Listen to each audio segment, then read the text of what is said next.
All right, what is up, friends and fellow anti-netters out there? It is I, Scott Scheper, here on a 1:58 post meridium on a Friday in beautiful San Diego, California.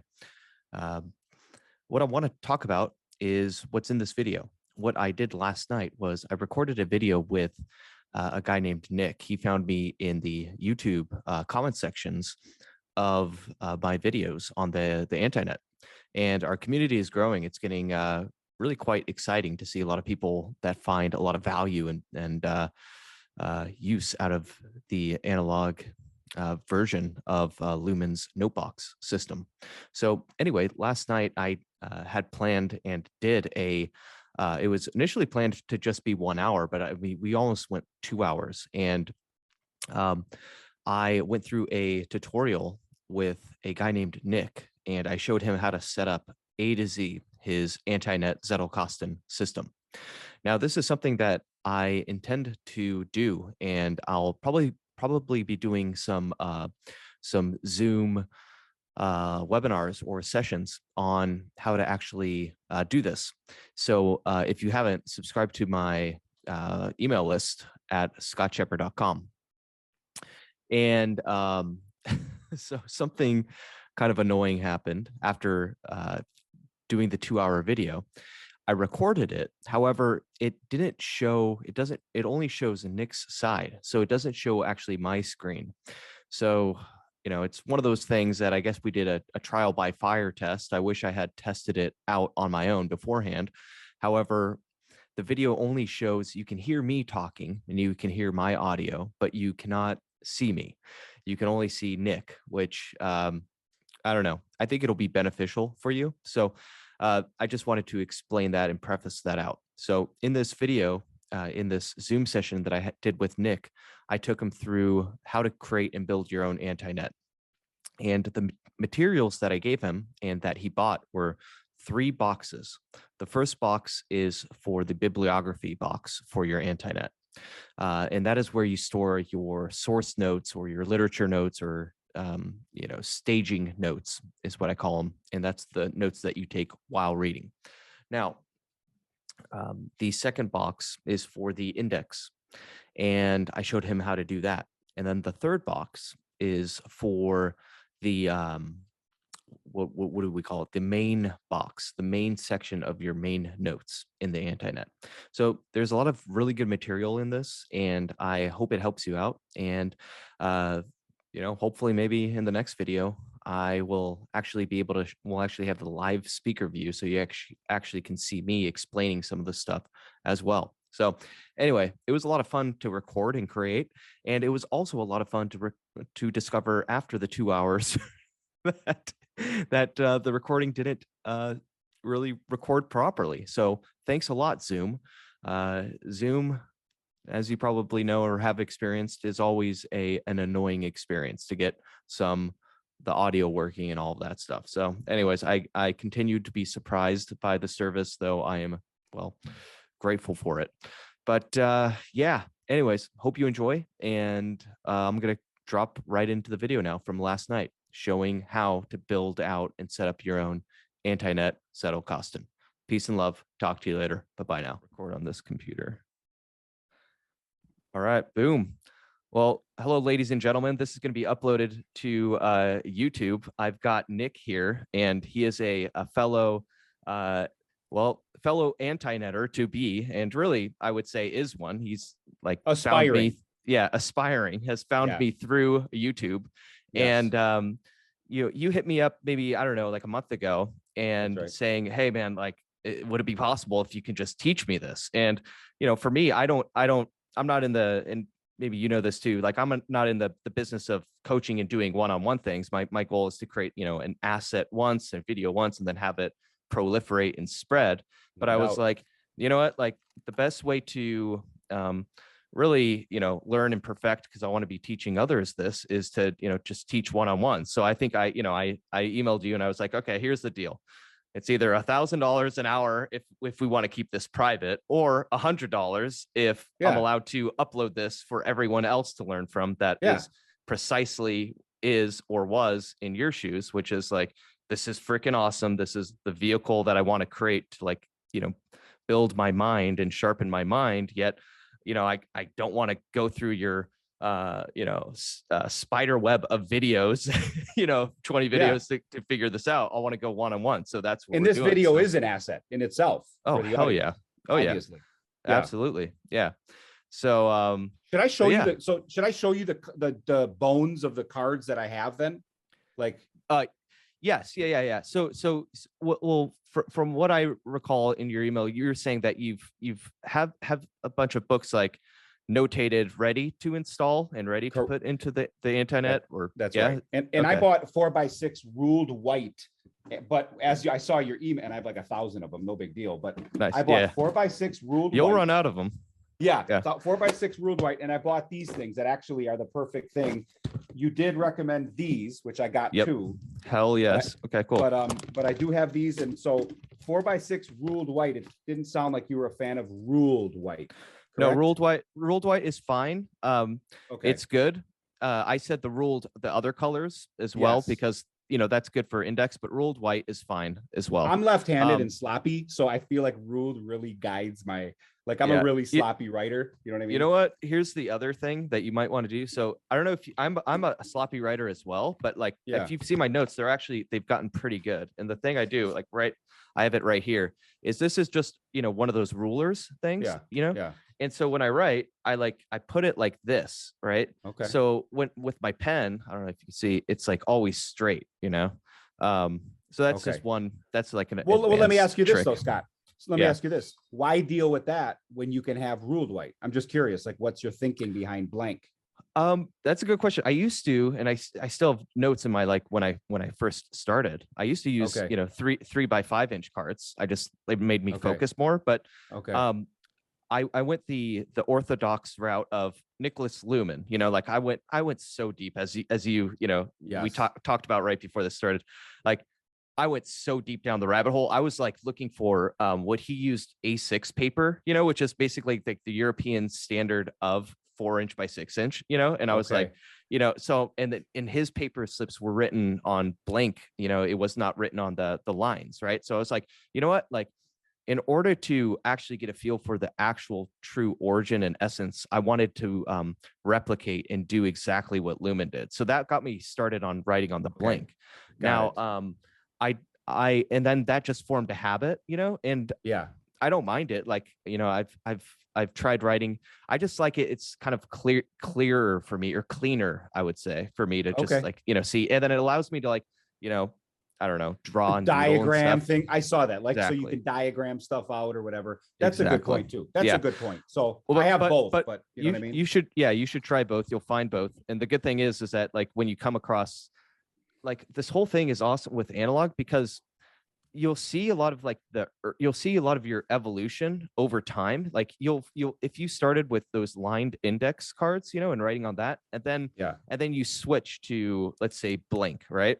Okay. You're going to see in, like, a year, 2 years, 3 years, whatever, right? That, oh, wait, must be a really old card because I was writing on the index, part of the card. And then it, like, puts you into it adds, like, external contextual cues to that note that you're like, oh, I remember this and writing in this pen. Oh, and then you're like, this, it's almost like that internal ghost in your head, your internal thoughts are captured in that card and remind you of, like, you're like, holy shit, back then, did I actually write this? It's pretty cool. No, I can only imagine. I know what you're saying. I know what you're describing. And that's the feeling I want to have, like, a decade from now, where I'm like, holy shit, like, this is a card I wrote 10 years ago. And I was thinking X. Like, that's so intriguing to me. Yeah, I stumbled upon that today, actually. Like, that's why I probably brought that up. I was like, holy crap, did I write this? Like, it was awesome. I wrote a couple cards and they're probably wrong. You know what I mean? Well, we'll see. So why don't you show me what you have, or what you started with, or what you have so far, and then we can go into, like, in my mind, the overall objective for this is I want to get you, familiar and walk through and, begin building your own Antinet. Build it the right way. Okay. Yes. And to build it the right way, the key result we're looking for is we're going to build out and get started with the three boxes, you know, number one, the bibliography box, the index box, and then the main box. Okay. And we're going to walk through and do like a whole, what we call it, like the reading workflow, you know, of turning from book to reading notes, you know, Okay. AKA literature notes, to writing out a card, installing it in the Antinet, and then creating the index entry to reference that card. Yeah, the entire A to Z, soup to nuts. A to Z. Yeah. Yeah. Okay. All right. So but All yeah, right. before we do that, do you want to kick it off and show me what you've done, you know, so far? And yes. So let me do that. So I'm a geek too. Like when I get into something, I get into something. Yep. So I bought this medical thing that has a clip on it. Okay. This clips onto my current book, and it allows me to have a pen and a highlighter. I love that. And these I'm not one to write in margins. I just don't. I don't want to write in my books. I know a lot of people do. So I bracket text, but this I go like this. And then that's not only does it let me annotate cleaner, it also marks the page I did it on. So for, you know what I mean? So I clip this onto every book that I'm working on, which is, again, kind of the geeky route. Yeah. Oh, okay. So to share on the geeky front, I literally, and it's pretty cool. Like I rock a fanny pack with note cards in it and a pen at all times, you know, and it's a cool looking fanny pack. Out. You are geeked out. Yeah. I'm aspiring to get that geeky. I've gone to you know, I have an analog planner now, because like writing and like planning out stuff, it's just like I don't have to have a phone, don't be glued to it. Yeah, it's that's really cool. And actually I would say that's something I would like to aspire to do as well. I love there's something, like you said, I don't know if you said it on the video or before we started recording, about like copywriting. It just, they say it gets into your bones when you put pen to paper. Yep, neuro imprinting. Yeah, neuro imprinting. There you go. Yeah, exactly. Yeah. So here's what I have. So I have a stack of 1, 2, 3, 4, 5, 6, 7 books. I'm not quite done with this yet. This is the one I'm reading now, Atlas Shrugged, actually, by the way. Yep. But like I have The Prince, Niccolo Machiavelli, all this stuff here. Okay. This book annotated. Yep. And I'm a little behind, I'll be honest. Obviously, I should have been installing things, but it's right now. Yeah, it's hard because yeah, exactly. And it's hard with all that. You know, what you don't want it to do is, and I have a few of these too, where it's like, okay, I've created all the literature notes and reading notes, but then I haven't installed it because there's so much work, and then it makes you almost resent the process of reading. You're like, fuck, I can't start on another book because I have all this homework I've stacked up. I know, you know, and but I'm looking forward to it. I'm a little behind just because I wanted to do this the right way, and that's why we're on this call. Because I'm like, if I'm going to start this, I don't want to start it and have to backpedal. I want to talk to Scott and be like, boom, this is how you start, and then I can proceed. Here's another one, Copernicus Secret. I got. I read The Great Gatsby. Never read it before. Oh yeah. I've read that twice. I don't know how to annotate it. So I'm like, I just wrote a couple lessons I learned from it. You know what, Fiction's the way hard. I do that, and by the way, I'm a huge fan of The Great Gatsby. I have he wrote that book out by pencil in hand, you know. Oh, for real? And then he typed it into typewriter. I have the manuscript of the pencil written version. That's badass. Yeah. So what I do with those types of books, like the fiction types of books and The Great Gatsby, is prose. You look for nuggets of prose, you know, prose meaning like the way that the word that the sentences are written and the words and phrases he uses. Like F. Scott Fitzgerald has a lot of like these beautiful phrases in the book in which he uses colors, like her cold, hard yellow face, you know, that type of thing. So, like, okay, her cold, hard yellow face, you would highlight that. No, what I would do is I have, every time you read, you have a white index card, or like this, right? Okay. Horizontally, or I'm sorry, vertically. So I call them staging cards, you know? So it's like, I'll show you one right now. Yeah. Okay. Okay. All right. And,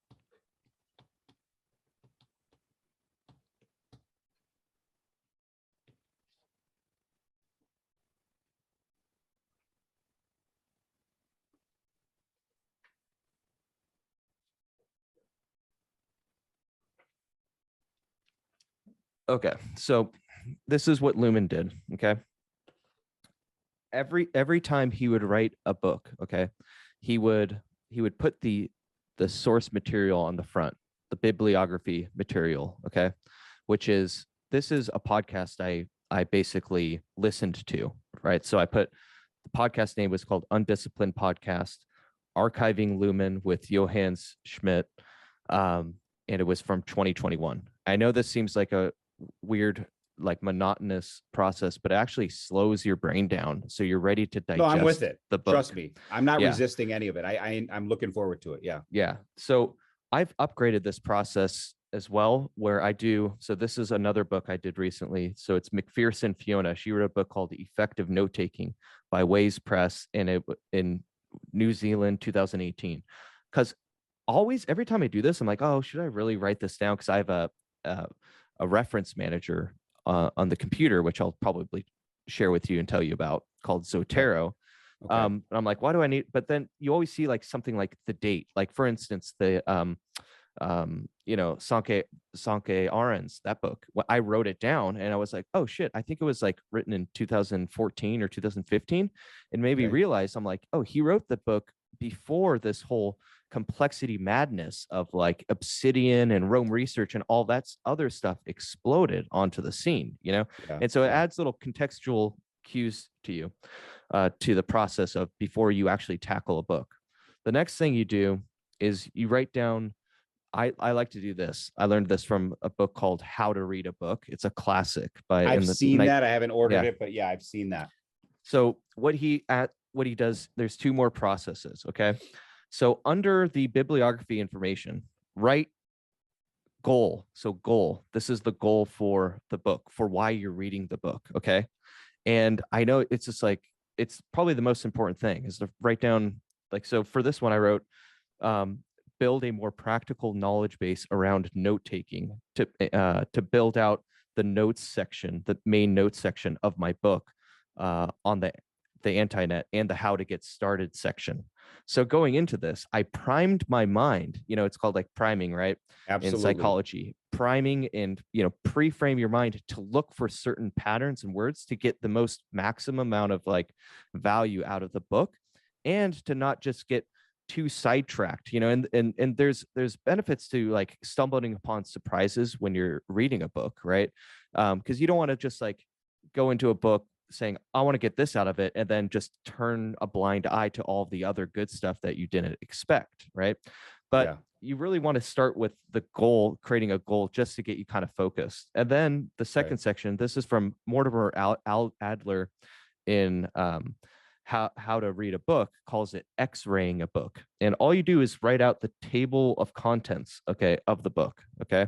Like the overview section, I wrote down literally, selection strategies. She has that in the book, highlighting. So it like kind of got me like, and then I was like, I even like wrote down, there was an awesome appendix that I wouldn't have like looked at, that I'm like, holy crap, that is so valuable, that I went straight to the appendix and read that first, right? Okay.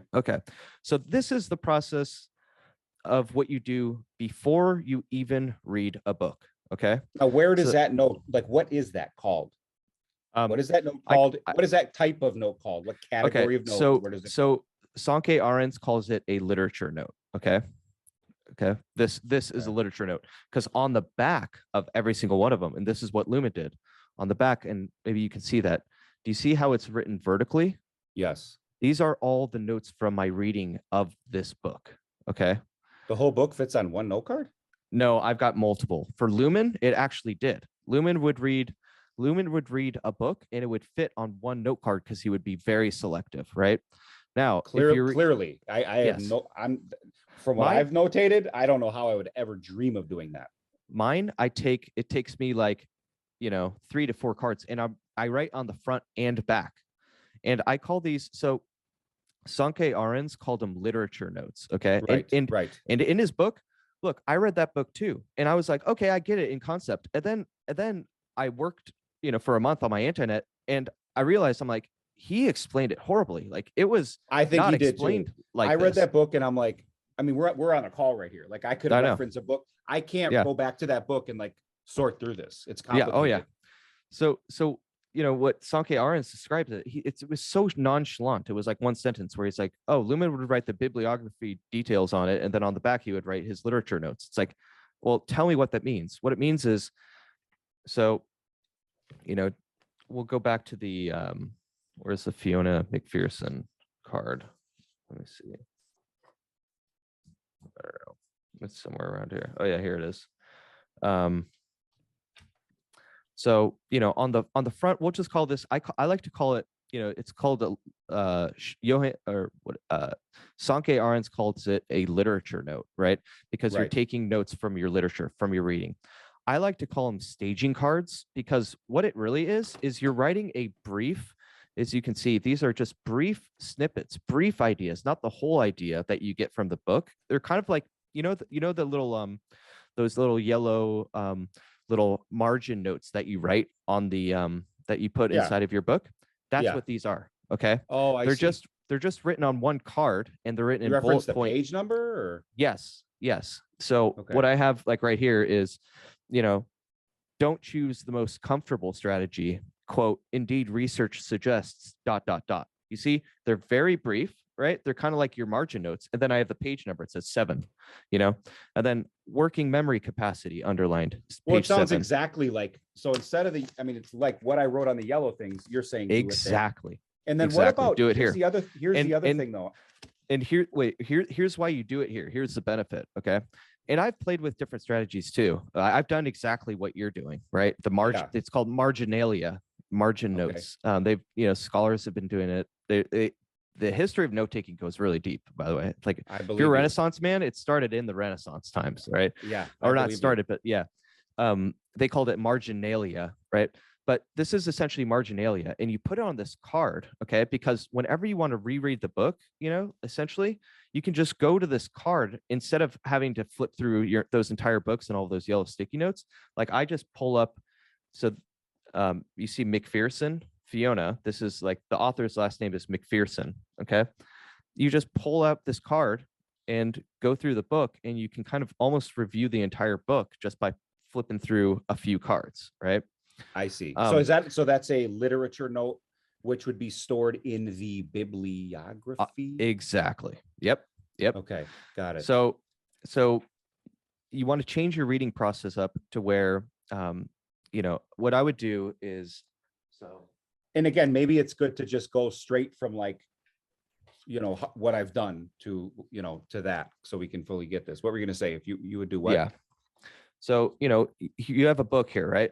You're reading the book, and you just always, and I've done the same thing. Even the past year, I've played with different things where I've marked up in the book, but I like you. It's almost like you respect the book so much more. And when you don't mark it up, you treat it for like, it's almost like a sacred practice of just, okay, let's not mark up the book. Let's keep it like, and we're only going to write on this card, right? The literature card, or I like to call it a staging card, because it tells me, okay, this is just staging for me to then take these little, pieces and notes and transform it into a main note, right? It's like a staging card. Yeah, no, I get that. Yeah. So I like that. I like that a lot, Scott. And so what I'm thinking is, so sometimes I would write my thoughts and notes on it, but then other times I would literally just highlight text that I like, or bracket a paragraph I like without writing anything. Like for example, in this Niccolo Machiavelli book, there's a bracket of about 10 lines, and I just bracketed the entire 10 lines.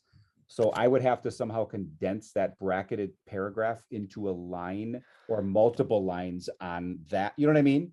Like, I'm showing you, like I bracketed off like here all the way down to there. I like all of that.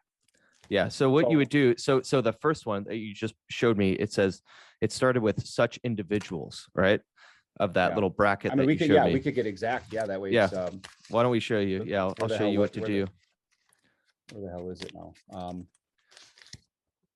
So should we take this as maybe an example? Have you read this, by the way? I'm just curious. I have it in my home library, but I haven't read it yet. Okay. Yeah. I have so many books in queue, man. I got 4 God. kids. I have 4 kids, so it's like it's hard for me to get to it. But I'm reading Atlas Shrugged right now. Have you read that book? Oh yeah, that's a beast of a book. No, I'm very familiar with it. It's one of my favorite books, actually. Like I've read a long time. I'm Yeah. amazed by it. I'm on page Yeah. 700 of 1200, so I'm getting there. Jeez, that's But amazing. it's a beast. That book is Yeah. a beast, but Yeah. worth the read for sure. Yeah. It's something you'll have with you for the rest of your life. That book, it changes the way that Yeah. you see the world. So should I like?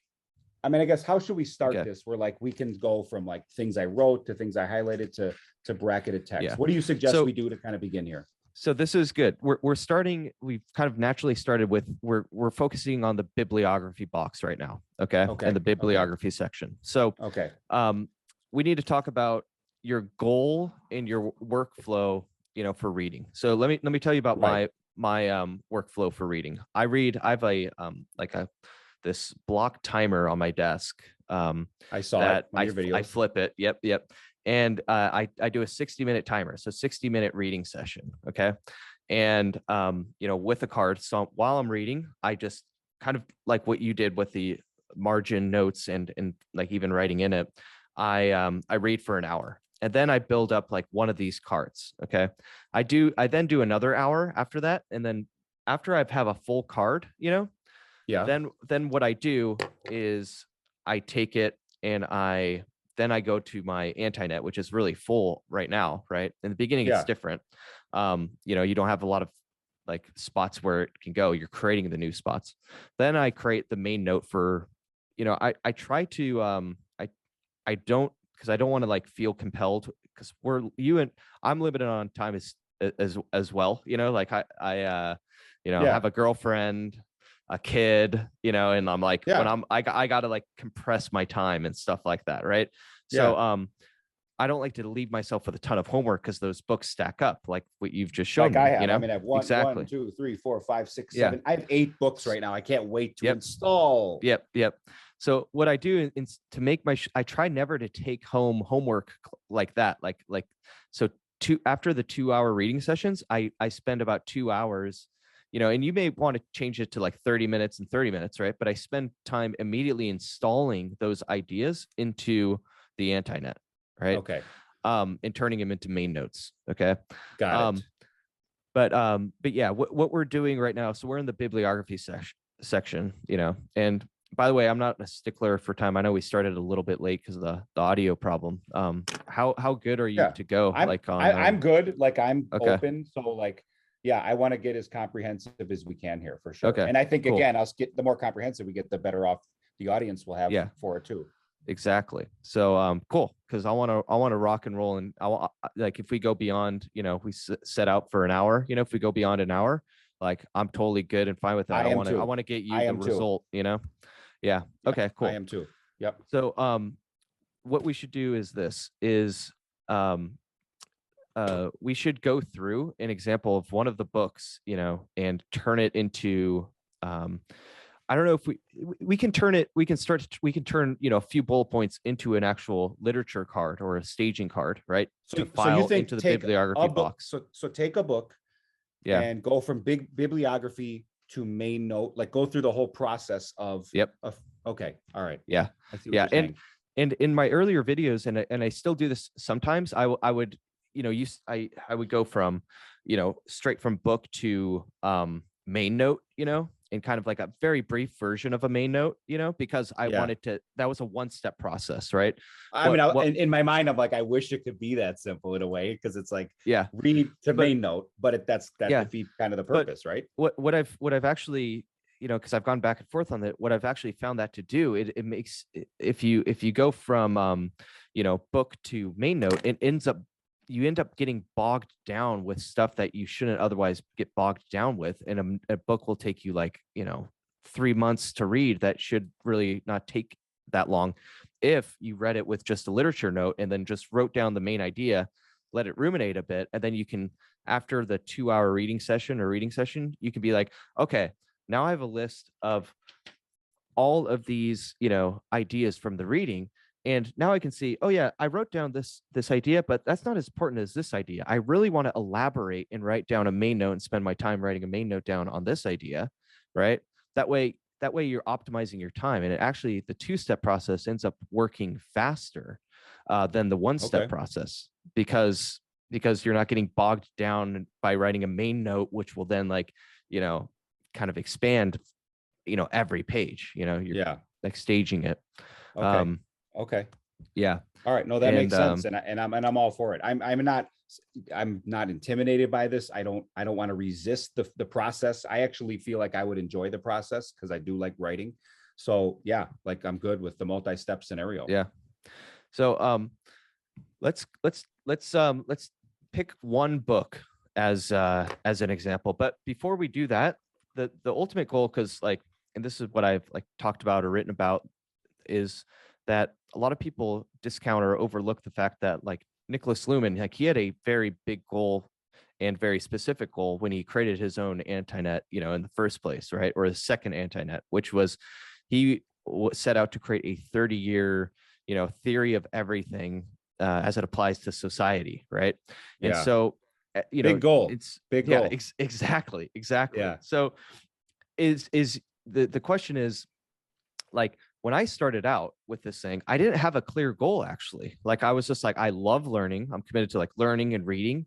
Yeah. And I read a bunch of different, disciplinary fields, like psychology, philosophy, life philosophy, self-development, stoicism, history.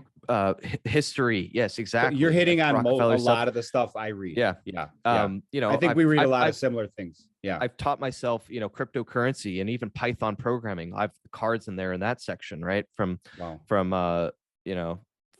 this is when I was just using note cards before I even found the Antinet and really the Zettelkasten system, which everyone just calls, everyone has confused Zettelkasten. It's almost like they've ensconced this a note box term, right, into this digital obsidian mishmash complexity thing that I'm like, I don't even use the term Zettelkasten anymore because it's so confusing. That's why I've adopted Antinet, because I'm like, and I like that it's a tongue-in-cheek jab at digital. It's like anti-internet almost. Right? I absolutely love it. I think it's such a beautifully coined phrase. And you're right. Zettelkasten online, it's so much mishmash and so many people are teaching it wrong. So many people are making it confusing. That's why I finally I'm talking to you, because most of YouTube Zettelkasten stuff is garbage. Period. Yeah. So so that's So basically what I'm getting at is the goal. What is your goal with setting this up and building this? Is it just to basically supercharge your mind? Yes. I mean, I've always been obsessed with psychology, neuroscience, enhancing knowledge, brain power, etc. I love learning, to a level of pure obsession. When I'm into something, a certain topic, I'm devouring material. I've been reading personal development books since I've been a teenager. And again, we talked off camera too, before off recording, about the fact that the statistic of 80% of what you read goes away infuriates me. Oh, I can't stand the fact that I'll have a book that I read a year ago, and then I'll be talking to someone. I'll be like, yeah, that thing from that book. And I'm some books I barely remember. I like a book I read 3 years ago. They're like, what's that about? I'm like, and I'll come up with the general idea, but nothing else that I like. And I like the idea of being able to have serendipitous, like Luhmann talks about, where all of a sudden these things combine and build on each other that never would have in a traditional world where you just read sequentially through life. I like what I read 10 years ago could correlate with something I'm reading right now or a podcast I'm listening to, and that can sprout a new thought. It's unbelievable. And then I create content, and maybe my podcast that's right, and that kind of thing. And you said you've written books before, and do you intend to, or want to write a book, you think, in the future? Yes, I would say that would what I'm doing now would definitely probably produce another book or two, I'm hoping, along with audio podcast material as well. And I just love ideas, so that's kind of a overall, and again, what I like is the idea, and I'm like this with a lot of things in life. I like the fact that building this is going to produce ideas, results, and opportunities that I don't know exist yet. Oh, exactly. Kind of like you described with it's I like the idea of the uncertainty, because I'm an entrepreneur and I like opportunities, and this could produce something I don't know about yet, and that excites me. Yeah. So the way I have tackled this problem is because when Luhmann set out his first Zettelkasten that he created in the early 50s, he had like 108 categories, top level categories, right? And they were kind of things like related to sociology, philosophy, and stuff. When he created his second Zettelkasten, it was specifically for his 30-year theory of everything, right? And he had 11 top level sections.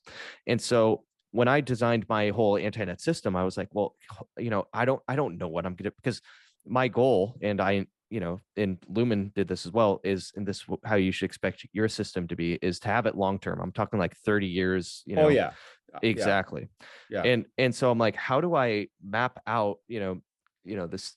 Because one way of doing it is just to start randomly and be like, okay, like, let's say the theme of Machiavelli would be like, I don't know, political, like, let's say like strategy, like and all that. yeah, strategy. I mean, this is a exactly. political strategist book, is what it is. Exactly. Yeah. And a lot of cunning and ruthless ways of doing things. It's actually scary how 500 years ago what was talked about then. Yeah. It's a very relevant book, and it's actually a really good read. Yeah, exactly. So like one way of doing it randomly is just be like, okay, you know what, since I'm reading this first, strategy is category top level 1, and then like the first note you create would be like 1 dash, whatever, right? Like 1 dash 1 would be under strategy. Let's say there was like, is there a specific example? We'll walk through this with the book, but the best, I think, way that I have architected my system out is to use the academic disciplinary fields. Okay. And have you seen this in my videos yet, or like, heard about this? Or I don't know the if getting I've seen started your videos, guide? but the academic, I mean, there's basically a hierarchy of like, there's pretty much like major categories of academic disciplines, right? Yeah. I mean, yeah. Okay. There's like five main categories. And what I've used is the Wikipedia has an academic disciplinary fields page with all the 5 categories broken out, and it's huge. It's extensive. Okay. And the stuff that you and I are into, both, is more of the applied sciences field, right? We're like, we're into, business and the applied, I call it applied arts and sciences, because it's not just a science, it's applied art and science. So for instance, I have my marketing and mass persuasion and copywriting stuff in the applied arts and sciences section, which is the top level category is 5,000, right? So, and all I see. Well, so there's, and you almost 1, it almost doesn't 2,000, correlate. 3,000, 4,000, 5,000. Okay. And if you say copywriting with what did you say? What was the science you said copywriting is in, for example? Applied arts and sciences. Yeah, you wouldn't think that like connects to that, but that's such a high level. It does. You know what I mean? Yeah. Like, you don't think copywriting applied sciences and arts. Yeah. But you're saying that's you want to really hierarch it up to very core topics and then branch down. Okay. Yeah. And the good thing is that you can pick a completely random, like I have, like within the 1,000 branch, which is kind of like arts and humanities, but there's writing in it. I have a lot of writing by hand and copywriting sections in that branch, which is like over here. And it doesn't really matter, because everything is, you'll discover everything is cross sectional. It's basically, think of those five what is it called? Those 5 categories. Think of them as 5 different trees. Okay. Trees of knowledge, each with their many different branches. And you're creating a forest of knowledge, essentially, is what it is. So we're getting like, this is kind of advanced, but we're going to build this out as well. Okay. And I'm going to show you how to actually use and place the card. Okay. So let's start. So show me the list of books on your desk. Maybe you would have a better idea of what we should choose to use as example. Great Gatsby, I barely annotated, because again, it's fiction. That's probably not the best option right now, right? Yeah, we shouldn't use that one. I got Nicola. That could be a good one. Saul Alinsky, Rules for Radicals. Okay. Not familiar with that one. That one is he's like actually like a left-wing activist. I am a conservative guy, but I read everything. I study Marx and Gulag Archipelago. Have you read this? Another good one. It's break this guy's narrative about the Stalinist regime. He lived in the gulags, and it's the gulags. It's some intense Is that stuff. the slave labor camps? Yes, it's one of the it's mind blowing actually. And then there's this book actually, The Well-Educated Mind. My daughter's tutor referred this to me as I was talking about how much I love reading, and he's a reading maniac. And it actually talks about like, just a lot of cool stuff on how to read and how to almost annotate, etc. It's kind of neat. Yeah. And then there's Atlas Shrugged, which I'm not finished with yet, but I have some markings there. So I don't know. What do you think? So Nicola Machiavelli, maybe? What do you think? I think the Machiavelli is going to be a good one. And I think it's it's good to, when I first started out, I was doing it just to create that the Charlie Munger Lollapalooza effect, right? Of all of your ideas mishmashing and creating like unexpected surprises and breakthroughs and thoughts, right? Yes. And that's what those books all combined when installed are going to do. Can't wait. I'm excited. Yeah.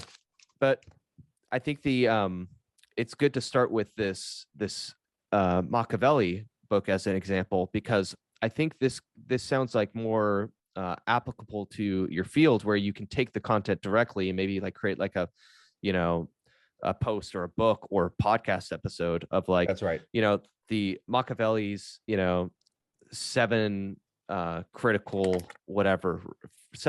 concepts that shaped his strategy, right? Stuff like that, right? So I think we start there. So all right, what we should do is let's go through that book, and first off, let's create the literature note card, the staging card. Okay. So literature note card. So this is blank on both sides. We don't want white ruled at all, correct? No. Yeah. We want blank on both sides. Yeah. So pull that out. Perfect. All right. And do you have Zotero? Have you gotten that far in the videos? I don't know. I don't know what that is. All right. We'll get there. All right. So this is a blank 4x6 right here. Yeah. Okay. So I'm going to get the bibliography info for Machiavelli. And we're going through literally like step 1. When you start to read a book, this is what you pull out, right? So we're like, Yep. Okay, cool. Yep. All right. So I'm going to send you in the chat what to write down on this card. All right. You didn't do it yet, did you? Okay. No. I'm pulling it up. I'm putting it in. Change that. Okay.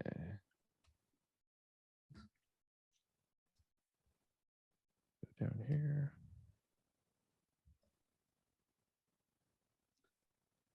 And you got like the soft cover one, is that right? Yeah, the little. It's called The Prince. I mean, he has other writings too. His main writing here is called The Prince. Yeah. Okay, so all right. Oh, actually, wait, don't do that one. Sorry, I said that was a footnote version. Okay. Or I'm gonna grab the bibliography formatted version so that it will have Machiavelli's last name first. And is it going to have the like original published date? Because I mean, that was like what, 1500s, or that doesn't matter. Prince was first published in 1513. Yeah. So actually, yeah, I think we'll change that. So I just sent you that again, and then do the 1513. I like that. that adds a lot more. Yeah, you could probably put 1513 in parentheses next to it. So just because it really conveys, like, by the way, we're talking 500 years ago up front. Okay. Yeah. So you want me to write what you typed? Okay. How? Yes, but I want you to write it out, in horizontal on the front of the card, like that. Kind of a inch down or something, or not on top, well, bottom line. Yeah, that's good. I want you, actually, we should do it like the Fiona McPherson book, the new format I started, where it leaves room for writing the goal. Yeah, right at the top, pretty much. Yeah. Okay.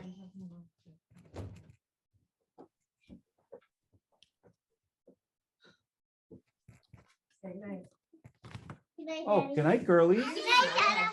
Good night, give me a kiss. Give me a kiss, honey. I love you. Love you. Good night. I love you, baby. All right. Love you. Good night. What are you watching? I am doing a little work here, honey. Okay, so there we go. Boom. So Machiavelli, Niccolo. And then and then period the prince. Yep. Okay, period the prince, and then create space independent publishing. Yeah, just don't. That's actually Amazon's like what you know. Yeah. What I mean, that's skip the independence publishing platform. Just put create space. Well, I guess in the book, who is the actual publisher in your book? Because I grabbed published by Bantam Dell. Okay, yeah, put Bantam, a division of Random House Inc. New York. So okay. Then in that case, I think you put should I just do Random House 1513? Yes. Okay. Exactly. And then am I doing that under it again, just so I can just write under it like that? Okay. Under, correct? Like here's what I have so far. Yeah. That's put it under so that in the top right, you're gonna have room for. We're gonna put an ID in there. You know? All right. So Random House 1513. Yeah. Even though Random House really wasn't around in 1513, we get the point, right? Yes, exactly. Yep. Random House 1513. So here's what, boom. That's what I have at the moment. Yep. There you go. Boom. Okay. Right. Now under that, write goal. GOAL. Well, yeah. Oh, is that how it's spelled? Thank you. All right. We're learning more than just Zettelkasten here. Okay. I'm glad this is recorded. People can see me actually tell you how to spell goal. All right. So goal, colon, dash. What are you doing here? We might as well be specific. Colon. Yeah. Goal, colon. You see colon? Yeah. Yes, I do. Boom. All right. All right. Even underlined. I'm going to copy underlined exactly. It. Yep. Yeah. All right. And then now I want you to write down your goal with reading this book. Okay. So if I had to think, I mean, it's not something I necessarily have totally synthesized in my brain, but the goal is, I mean, obviously the goal is always to, yeah. I mean, it's like to gain new knowledge about, maybe just business and political strategy. Yeah. And essentially to apply or talk about in your life or Okay. Exactly. So gaining insight on political and business strategy to apply in the real world, along with conveying through different forms of content. Yes, exactly. Along with producing on your either your podcast books, or books. Okay. Yeah, exactly. Yeah. Okay. See, doing that it's just the simplest thing, but it sets you up so that you're like, okay, I know why I'm reading this. I'm not reading this just for pleasure, like looking for prose and pretty words and like just to relax. Like I'm reading this with a specific objective. Yep, totally. So gaining insight on business / political strategy to apply in life and content with podcasting, books, etc. Mm-hmm.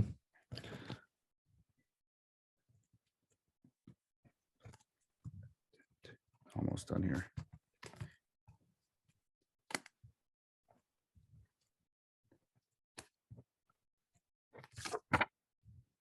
Perfect.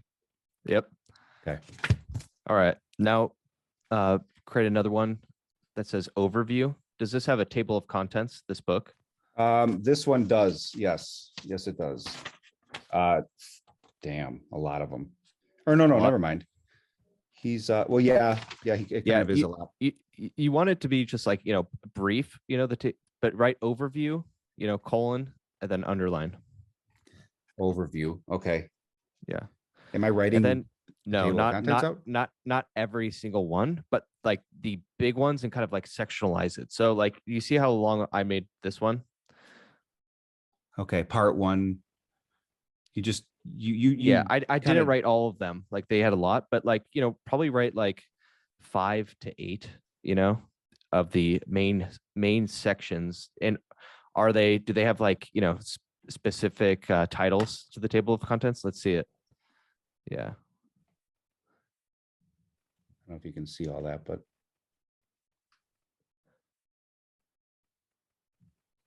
yeah, I would write like, key terms that stick out to you from these sections, like Alexander's blank, like two two terms to like encapsulate it very, very briefly. Like you know? types of principalities, I know is a big one that multiple chapters talk about the different types of principalities. Yes, So exactly. So I'd write different types of principalities, comma, like is just comma separated by it? Is that the way to do it? Or I would even make it briefer. Yes, yes, that's what I did. Commas, and then I would go types of principalities, not different types of principalities. Okay. Like keep it super like simple and brief. You do not want to let this process bog you down, but it's almost like a deliberate practice that forces you to just like get an overview of it, so that it forces you to almost like x-ray a book before you tackle it. Kind of types of troops slash mercenaries, types of troops he talks about. Okay.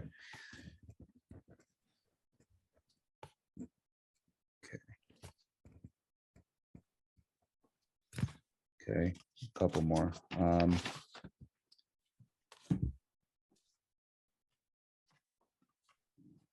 Loved or feared? Question mark.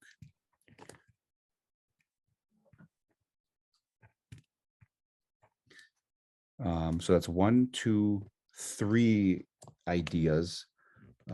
Get a few more. Avoiding flatterers.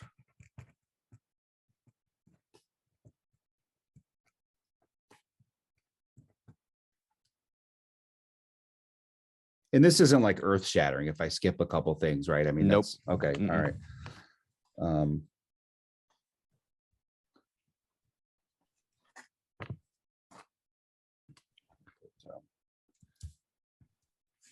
Roman Republic, strong and free.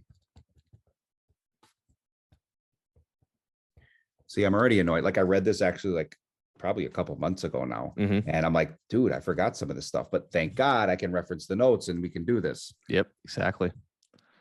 Roman Republic, strong and free.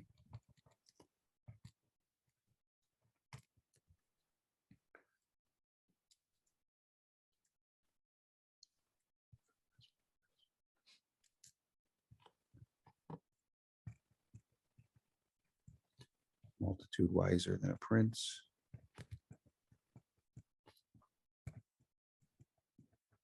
And a multitude wiser than a prince. And I'll do one more here. How the Romans defended their freedom, let's say.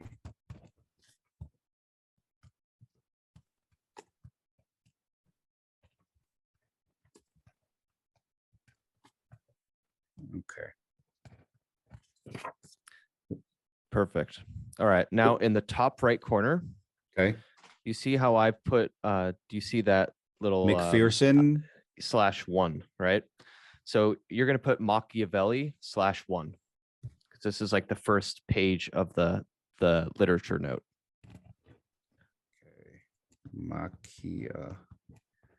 Machiavelli. Did you do a slash? Machiavelli /1? What did you do? Yeah, / /1. Yeah. Because this is page 1 of literature notes from Machiavelli. Yep. Okay. Now, if you wrote multiple books, is there going to be a problem there?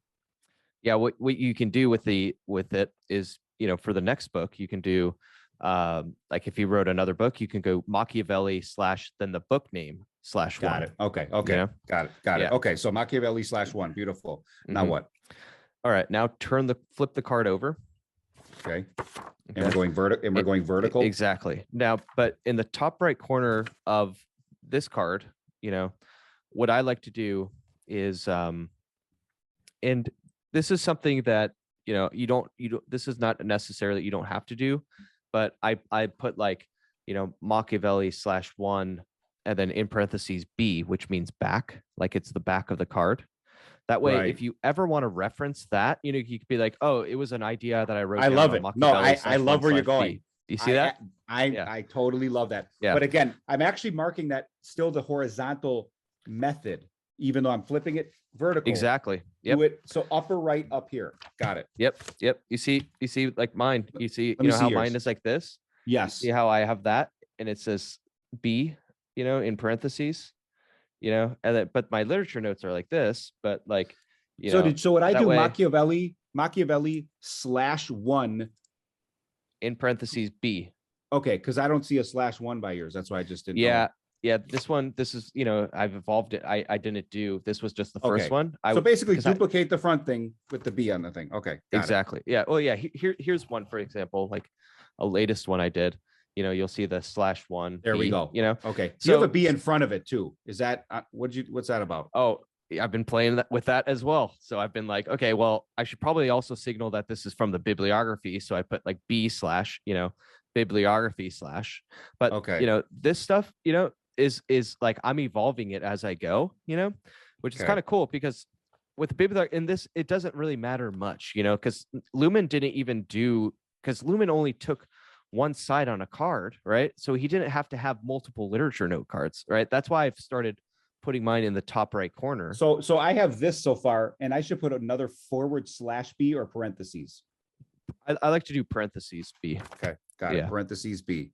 Yeah, done. Here it is. Just means there back. You go. Perfect. All right. Okay. Now we're ready to create some lit notes. All right. All right.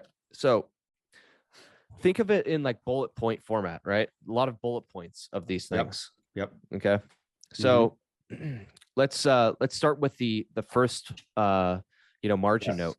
Yes. So again, I want to be clear. Sometimes I wrote margin notes, and sometimes I highlighted text, and sometimes I just bracketed text. That's fine. So, you know what I mean? We're going to go through all those examples, because what you're talking about is different types of notes. There was like probably the margin, or probably the notepad little notes were like your own little brief thoughts or minor observations. Reactions. Right. It was reactions and observations. Yes. Of what it meant, or what it reminded you of. And some of it I didn't react to. I'm just like, holy shit, like I need to like understand this and keep this in my brain. Yes. Yeah. Or maybe, you try to reformulate the idea, or summarize the idea in brief words. Right. Yeah. And then the stuff that you wrote in the book, like bracketed, that was an excerpt note that like you wanted to grab that text because the way he put it and wrote it was just like so awesome, right? Yeah, that's in the highlight and brackets, right? Either a bracket. I mean, I can't do, if it was 1 or 2 lines, I'd highlight, but my rule of thumb was 3 or more lines, and I'd bracket it just because I don't want yellow. You know what I mean? Exactly. So we're gonna go through. Let's go through it one at a time. But the best way to do this is is just trial by fire. Let's run through this. Yes. So and it's a perfect start is a decent block of text, and the rest of them are small one-liners, etc. So Machiavelli's chief contribution to political thought lies in his freeing political action for moral considerations. For him, the political imperative was essentially unrelated to the ethical. Some of these were just like, I read it and I kept reading. I'm like, I like this. And then I would come back and be like, I like this whole paragraph, So we have to turn that bracket into like a line, bullet point. Yeah. Let me see the line. Show it up. Show it to me. Let's see this. So it starts Machiavelli's chief contribution to political thought lies in freeing political action for moral. Oh, interesting. To that. Okay. And it does continue a couple more lines on the following page as well. The end bracket. Yeah, this is good. I'm reading this. I'm digesting it. There's ample evidence, in fact, that he held moral views, which coincided contemporaries, but where political theorists had traditionally built their ideas upon theological and ethical foundations. I see. So the idea here is that it's almost like compartmentalization, compartmentalizing and rationalizing, politics from religion and from morals, right? Like, that this was his chief. So that's like the idea, essentially, is what it is. Okay. So what we would do is we would write down like, you like, so essentially, like, what did that section mean to you? You liked it because and I'm going to pick up. He compartmentalized and was like a rationalist and didn't let his morals and like religious ideologies conflate with his. He was very objectives. Practical and wasn't clouded with religion. And in fact, if you go on to the next page, He regarded the ideas of his predecessors as mere fancies. I depart from the rules set down by others, he tells us in chapter 15. But since it is my intention to write something of use, I deem it best to stick to the practical truth of things rather than to fancies. Many men have imagined republics and principalities that have never really existed at all, yet the way men live is so far removed from the way they ought to live that anyone who abandons what should be pursues his own downfall rather than his preservation. Some of his writing gets a little complicated, but yeah. So it's almost like perhaps you would find this useful, not so much to make a main note as, hey, Machiavelli, separated morals from, from business or political action. To me, he's conveying I'm a practical, objective. I operate on practical, objective truth as opposed to the filters of, religion. I mean, back then, obviously, religion was like the filter everyone saw the world through. And he's saying, let's talk practical objectivity. And this is how I operate. And it's indifferent to feelings in a way. You know what I mean? Kind of. I feel like he's conveying some of that. And the fancies. I like the use of the word fancies, right? Yeah. So there's what I would write down is because clearly you liked the passage. Maybe you liked the word fancies. Maybe it would be cool to have you come across that quote in its entirety in the future, right? And neuro imprint that in your mind, so you can maybe off the top of your head quote that, And right? the reality is 3 months ago, I don't remember exactly why I bracketed it. So I know why you want to do it up front, right? The key is to do it when you're reading it.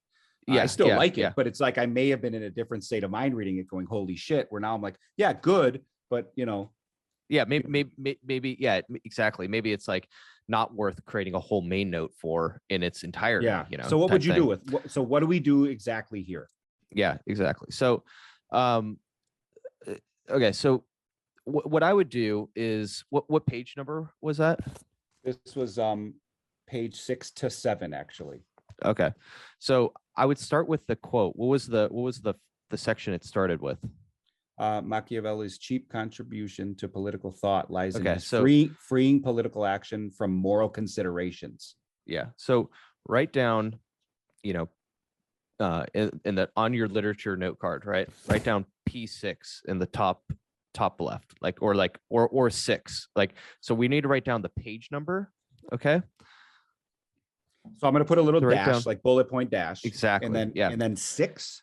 Yes. So you have an option here. So what I like to do, and this is what Lumen did, is he would write the page number first. Okay. 6, right? And then he would just put a period, and then he would write, the little note. Okay.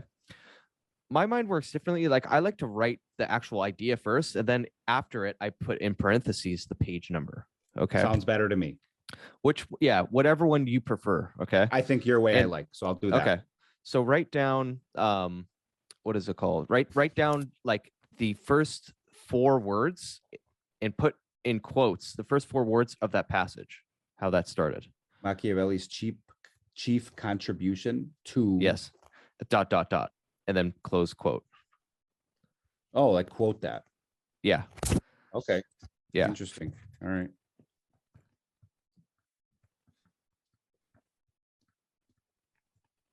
I'm at the top of the page, obviously, right? Like right here. Yep. Okay. All right. Exactly. Chief contribution to ... end quote, and then quote. 6 in parentheses. Exactly. Yep. 6 to 7. What does that do? It went on to the next page. Got it. Now tell me what that does.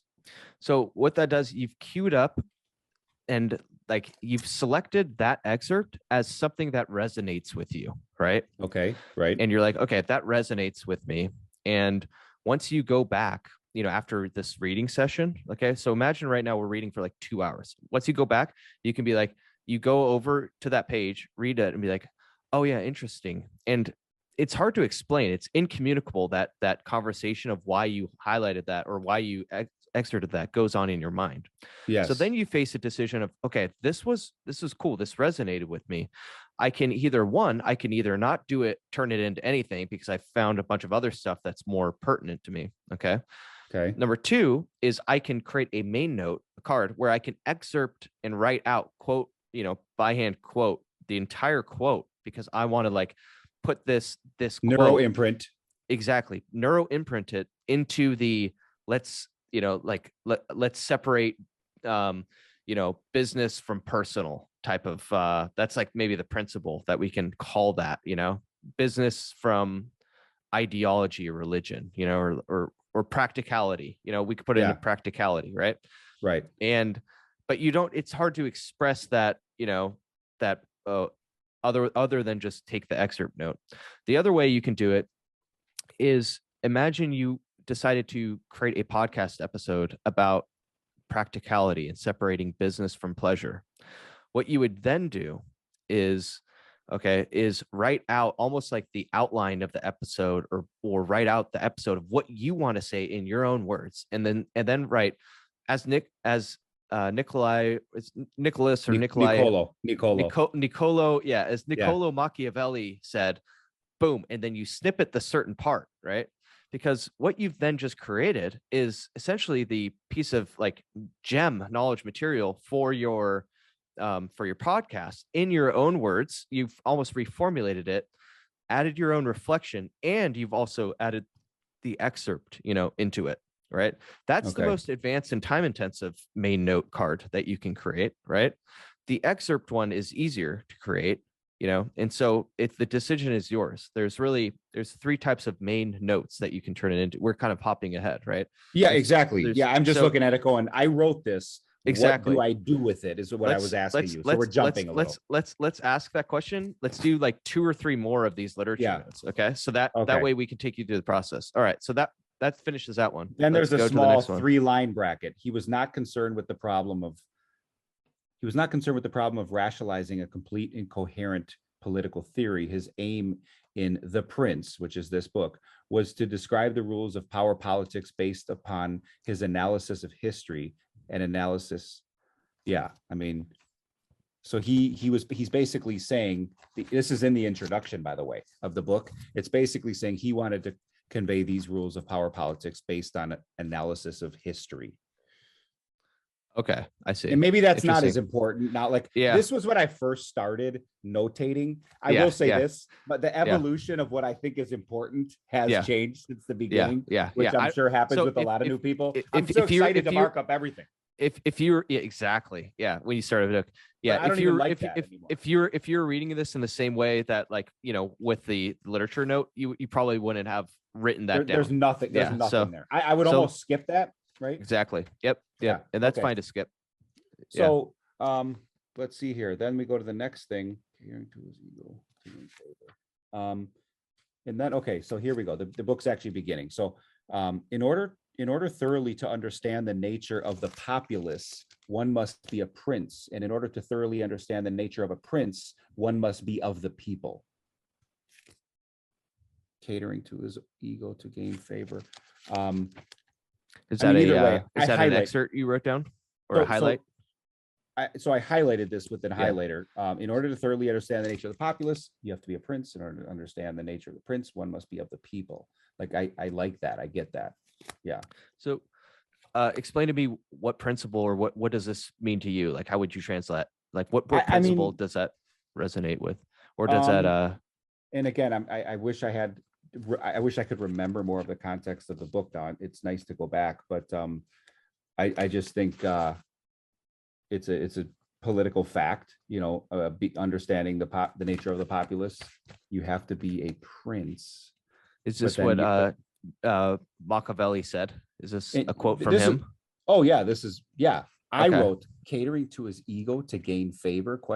See, that's the problem. Since it's been months, I don't even know why I wrote that. It's fine. It's fine. Show me, or tell me that quote again. It's so in order to thoroughly understand the nature of the populace, one must be a prince. And in order to thoroughly understand the nature of a prince, one must be of the people. So I don't know if he's saying like he has been both, and that's Maybe yeah, it's not, again, I this I is think early for me. to me what it sounds like it means is like uh he it's all about empathizing and walking in the shoes of each person, like to understand what it's like to manage an entire populace. You have to be a prince and walk in a prince's shoes, but in order to be, I don't know what it's like to be a prince, you have to be of the Understand, people, be of meaning the people. yeah, Yeah, be of to the understand people the and nature of a prince. Yeah, walk in their shoes, essentially, right? yeah, yeah. Yeah. And so you notated that. um That's still, I guess, intro. It's now as I look at it, down here is chapter 1, the okay. kinds of principalities and the means by which they are acquired. And then I bracketed all states and all dominions that hold and have held power over men have been and are either republics or principalities. Principalities are either hereditary, in which case the family of the ruler has long been in power, or they are new. The new ones are either entirely new, as Milan was to Francesco Sforza, or they are, so to speak, members added to the hereditary possession of the prince who acquires them, as the kingdom of Naples is to the king of Spain. The dominions thus acquired have been accustomed either to live under a prince or to be free, and they are acquired either by fortune or by ability. So I think he's almost trying to separate out like the hereditary royalty as opposed to rising from ability. Fortune or ability are the two ways to rise to power. You're born under the right guy, or you have massive ability. That clearly conveys that to me. Okay, separating that out.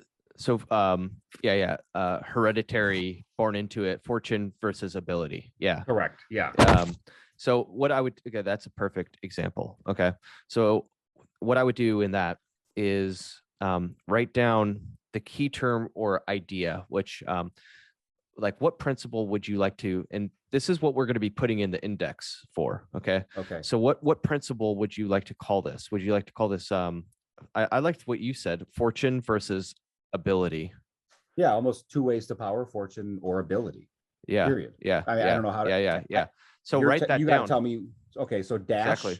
Another dash. Another dash, and write the two ways to power. And this is not quotes like the last not one quotes. was like. Okay, this is two ways to power, fortune or ability. Yeah.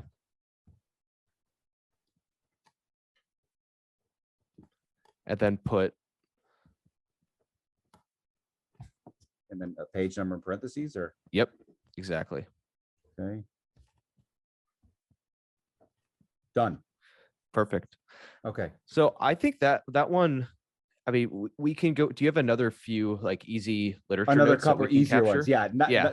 Because I think that one's I think that one's that's probably the best candidate for a main note.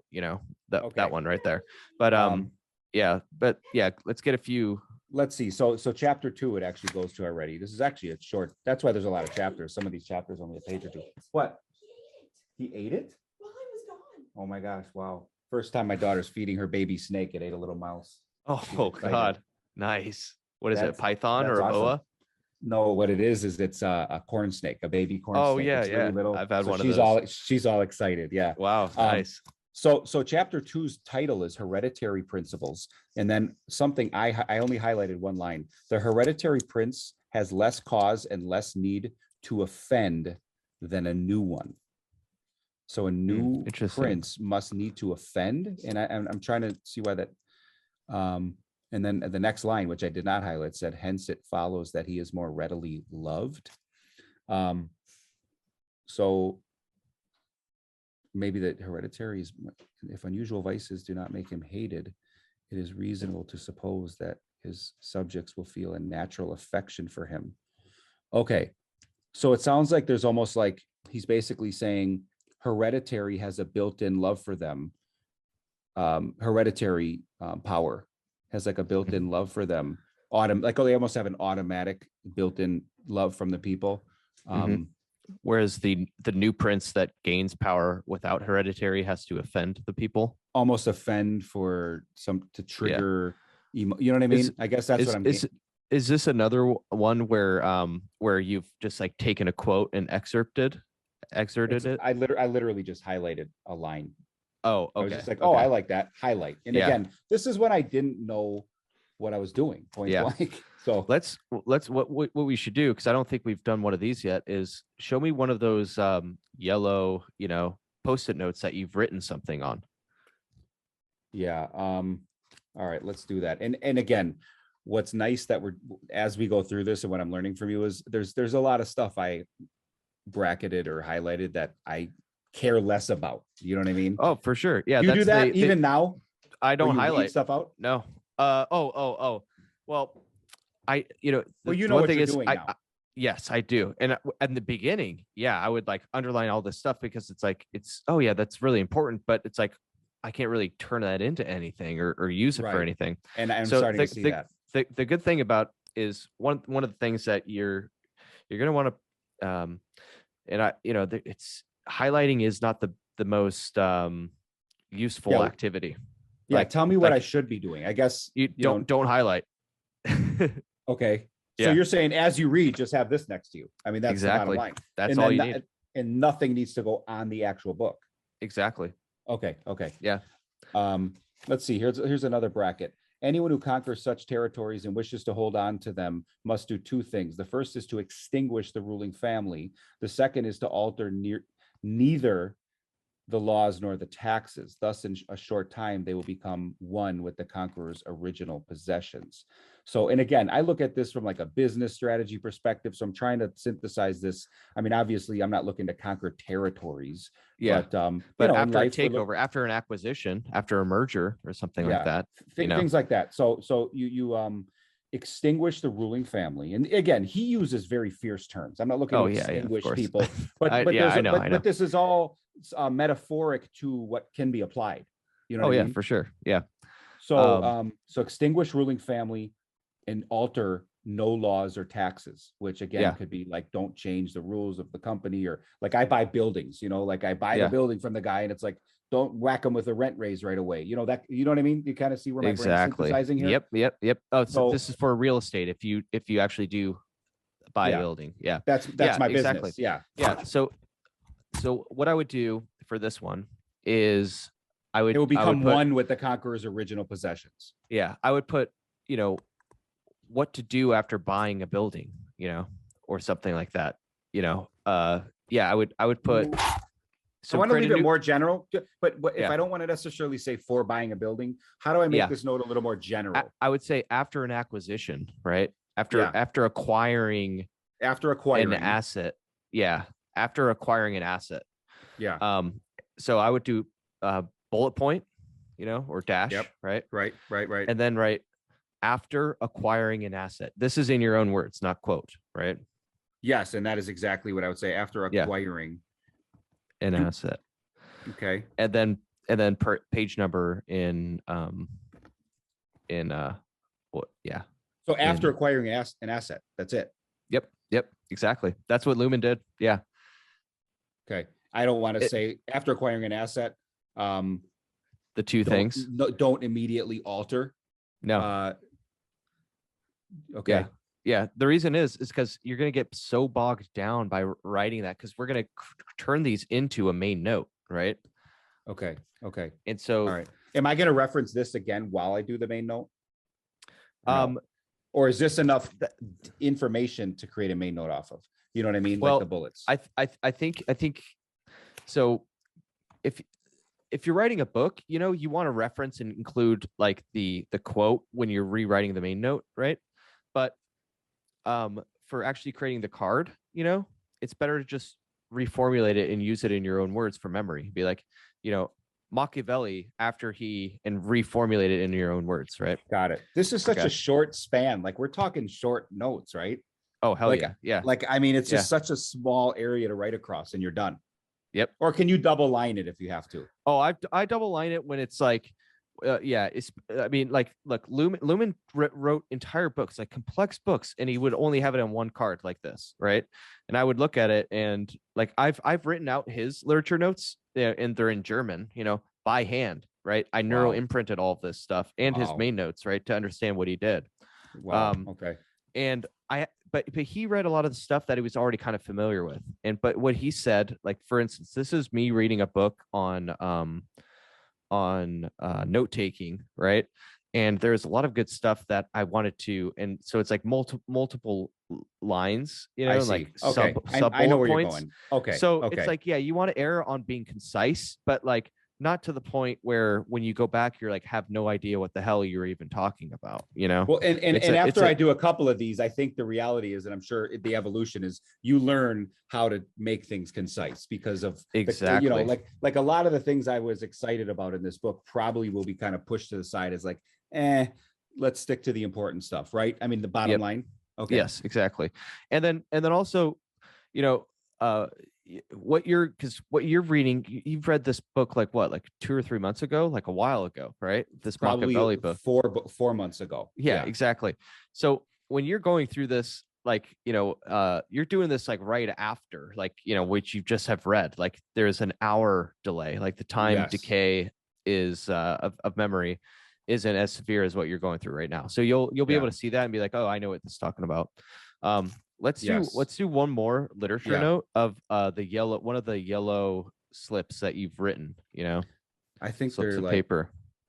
I just noted like today's political strategies, sides take extreme positions. So maybe you're talking about like our polarization of, like, you know, America, they take polarizing positions today. Hey, that's the well, thought yeah, that I like gave you. like one thing I highlighted next to it, because I usually write the note next to it, is at this point, one may note that men must be either pampered or annihilated. And again, I just, as I read it now, maybe it's good. There's a guy, you know, Ryan Holiday. Yeah. He has this thing where he says he likes to put them on. He likes to purposely put them aside for 3 weeks. And that way. Oh, I know. Yeah. I remember him saying that. Do you like that or not like that? As opposed to immediate. Well, clearly you like immediate note taking. Yeah. I like more immediate, because what ends up happening is, unless you're like, you know, fucking it's insanely different, like disciplined, right? Like that's gonna just sit there and end up like not getting processed. Yeah, you know, I'm with you. And there's too much of a risk of the notes that you take not getting processed and used ever. So that's why I like to not it's called like technical debt, you know, in programming world, where it's like you're creating a bunch of knowledge debt for you, you know. Yeah, it's like, I agree. You want to get, you don't want to create a bunch of knowledge debt and then just have reading a book be a resentful activity because you've created so much knowledge that needs to get processed, you know. Here's one more that could be decent. In this matter, the situation is the same as a physician's report concerning hectic fever. In the beginning, the disease is easy to cure but hard to diagnose, which is true. With the passage of time, having gone unrecognized and unmedicated, it becomes easy to diagnose but hard to cure. That was just a smart thing that was said. So it is with a state, as in a country, whatever. When ills are recognized in advance, and only the prudent can do this, they are quickly cured. But when having gone unrecognized, they are allowed to increase until everyone may recognize them. Then remedy is no longer possible. You know what this reminds me of? Do you ever see A Bronx Tale? No. Movie? Okay, well, the mob boss, Sonny, was basically talking about, you know, I stay close to him. He was this mob guy from New York, this Italian guy. He's like, I stay close to my guys because I can cut out cancer like this before it grows. He goes, you don't want to sit in your, you know, mansion on Long Island while the business is over here. You stay close so you can cut it out. You want fast diagnosis to problems. This is a very quality business lesson. Like, I like this so far as foot on the ground. This is probably the of everything we did from what I'm trying to learn from this book. This is probably the most you know, strong phrase passage that I or section. Right. To develop. I like this. I like. Can you this. show me the book and the quote? Did you write this on the yellow sticky notes? Nope. This is just something I actually bracketed. I bracketed, if you see, boom to boom, and then I think I even highlighted the extra powerful statement within it. But the whole thing, it's basically stay close, cut out cancer. I mean, I love it how he phrased it. When it's hard to diagnose, it's easy to cure. But when it's easy to diagnose, it's hard to cure. I love that. Yeah. For business strategy, you know, any strategy really, but when you have people and you're working with, etc. So do you want to keep going? Let me see that the second part. So when ills are recognized in advance and only they are quickly cured. But when having gone unrecognized, they are allowed to increase until everyone may recognize them. Then remedy is no longer possible. Yeah, exactly. I mean, It's like I love basically this being, passage. yeah. So what I would say is the okay, so how do you encamp you, so what you want to do for this one is encapsulate the idea in a brief like I like to think of it, calling it a principle. So call it like the feet on the ground principle or something, like Staying close. Staying close. Yeah. So staying close to your operations almost. See, I could see a topic like this. And do you think, like, when you write these, do you feel like some topics are worth that you'll be able to build more upon than others? Do you ever think that in your head? Like, I believe this is a topic I see being able to be built upon further, for sure, of all the things we've written about. Yeah, exactly. So staying close. I mean, again, I love how he put that, though, like with the easy diagnose, hard to cure, or I'm sorry, but when it's hard to diagnose, easy to cure. Like, and I get that on a mental level. I get that with the people I manage in my businesses. Like, that makes so much sense to me. That resonates with me a lot. But how do you encapsulate that into a line or two? What you would do is call it a principle, the staying close principle, Okay. And you would put a dash on the card, or dash on the beginning dash of note. Yeah. And just put staying close. Okay. So we're going to make this a keyword, a key term principle. Staying close. Do I underline it then or no? And underlined. Yep. Because when you make something, I'm starting to understand your thinking already. I knew that. You see what I'm talking about? Yes. Because we're going to put this in the index, So staying close and then dash. I would, and then, I would just staying close principle, right? Principle. Because it's like a principle that, because when you're reading another book and other books and other things in life, the staying close principle is, you're gonna be like, oh yeah, that reminds me of the staying close principle. You're gonna write, like, you're gonna be reading another book like Atlas Shrugged and write in that book the staying close principle with the page number, right? Okay. So this right here, that's what I just wrote. Yep, exactly. And then I put page number in parentheses. Now, okay, so am I ever going to go back and read that beautiful thing that he wrote? You know what I mean? Like, yeah, exactly. That's what we're gonna. That's what we're gonna. That's what we're gonna do. Okay, that's what we're gonna do now. Yeah. Okay. No, I think. No, show me just one of your post-it notes. Yeah, that you've written. All right. Let's see what we got here.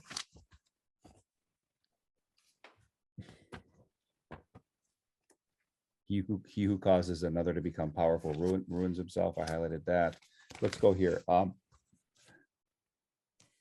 right.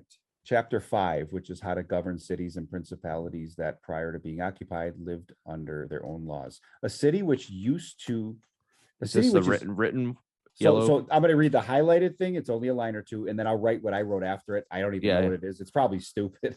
City, because it's just my like random thought. Probably a city which is used to freedom is more easily controlled by means of its own citizens than by another, provided one chooses not to destroy it. I wrote, today's media propaganda creates pawns to control narratives for the elites. And then I wrote, rivers are a level removed. Rulers are a level removed. I genuinely don't know what I was thinking when I wrote that. Yeah, but that's fine. Yeah, I mean, okay, but what you've just, what essentially your sticky notes are essentially what we've just done and gone through the process of doing is you've translated that of what you just read on that page into its own principle, its own concept that made sense for you at the time. Right. That's right. Okay. Yeah. Cool. All right. So I think we're fine, because I think we've got some good literature notes for us to now move on to the next phase. Yeah. I agree. Okay. So let's go through this now. What do we have here? Let me see that. So I have 4 literature notes. I'll just, instead of me doing it, let's just. Okay. We have Machiavelli's chief contribution to, 2 ways to power. 2 ways to power after acquiring I did add an asset. Yeah. No And then immediate change. Staying Yeah. close, the staying close principle. So, okay, now we're at the phase. Pretend we're at the end of the reading. You know, like you're reading and you want to actually process these notes and turn them into main notes. Okay. Okay. So now we're at that phase. So, but I guess since we are done with these are literature notes, I just want to be clear because we can't go through all of it. I think these are some good things to build off of. What I would do is, just so I know, I'm going to continue this here. And then when that's full, exactly, what do I do? I need to know that. Why don't we create the card, you know, it'll be blank, but yeah, create another one. In the top right corner of this new blank card, put top right. Yep, exactly. Okay. Put Machiavelli /2. Okay, so Machiavelli /2. What's the 2 for again? The second page, but we use going to be the second one. Yeah, the B is going to be for the back. Oh, yeah. Okay, now I got you. Machiavelli /2. So that just means I am on the second note card of the literature notes of Machiavelli. Exactly, and these are going to be filed in your bibliography box. You know, got it. And then what I would do is, so I would go. I see this now, and then I would just go down here. And by the way, there's probably going to be even more. So then I'd go to B for back, and then I'd go 3 and 3B, and on we go. Yeah, let's write down Machiavelli 2B on the back too right now. All right, so there we go. Yeah, once I know the sequence, you taught me. I know what to do now, which is great. So that's a good big fat checkbox on this phase. So Machiavelli /2 parentheses B. Yeah, for back. And Lumen never wrote on the back of his cards, or rarely, if ever. He did in rare cases on the main stuff. This is just for the bibliography stuff. Yeah. So we're still in bibliography phase. Yeah. That's what this is. Now what let's do before we go to the main note, I want you to take out one of the boxes. And then at this is going to be the bibliography box. Okay.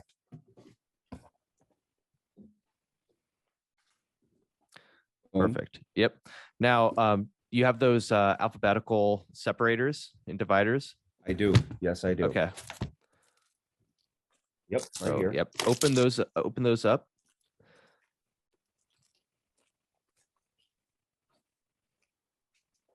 Okay. Alphabetical dividers. Just put boom. Yep. Put that in there. Yep. And wait till the day when they stand up on their own. Exactly. Exactly. That thing's gonna be full. Yeah. All right. Okay. So these are in the box. Yes. All right. Now, and I got this stuff here. All right. On the front of the box. So that is, I would write on the front of the box. You see how there's that like white section thing, so you can like know what it is. Just write bib or bibliography. On mine it just says bib. B-I-B. B-I-B. I'm doing whatever you do. So when you write bib, I write bib. That's how this is gonna play out. Yeah. This thing fell and my P slipped out. Yeah, I gotta fill these things quickly here. All right. So anyways, here I am. So these things are inside of here. Right? Yep. Cool. Now, the Machiavelli card, that you just created, put it in the M section and the second one. Right. They're connected at this point. Yeah. All right. Like that. So it's in M. Yep. Cool. Okay. Cool. Boom. That's your bibliography box. That's it. You see how it works now? Yes. Yeah. So now let's go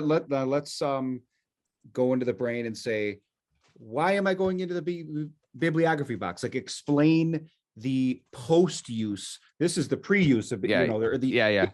This is input. Tell me about the output version of the bibliography box. So now if you want to actually essentially read quickly and get all of the ideas out of Machiavelli the Prince.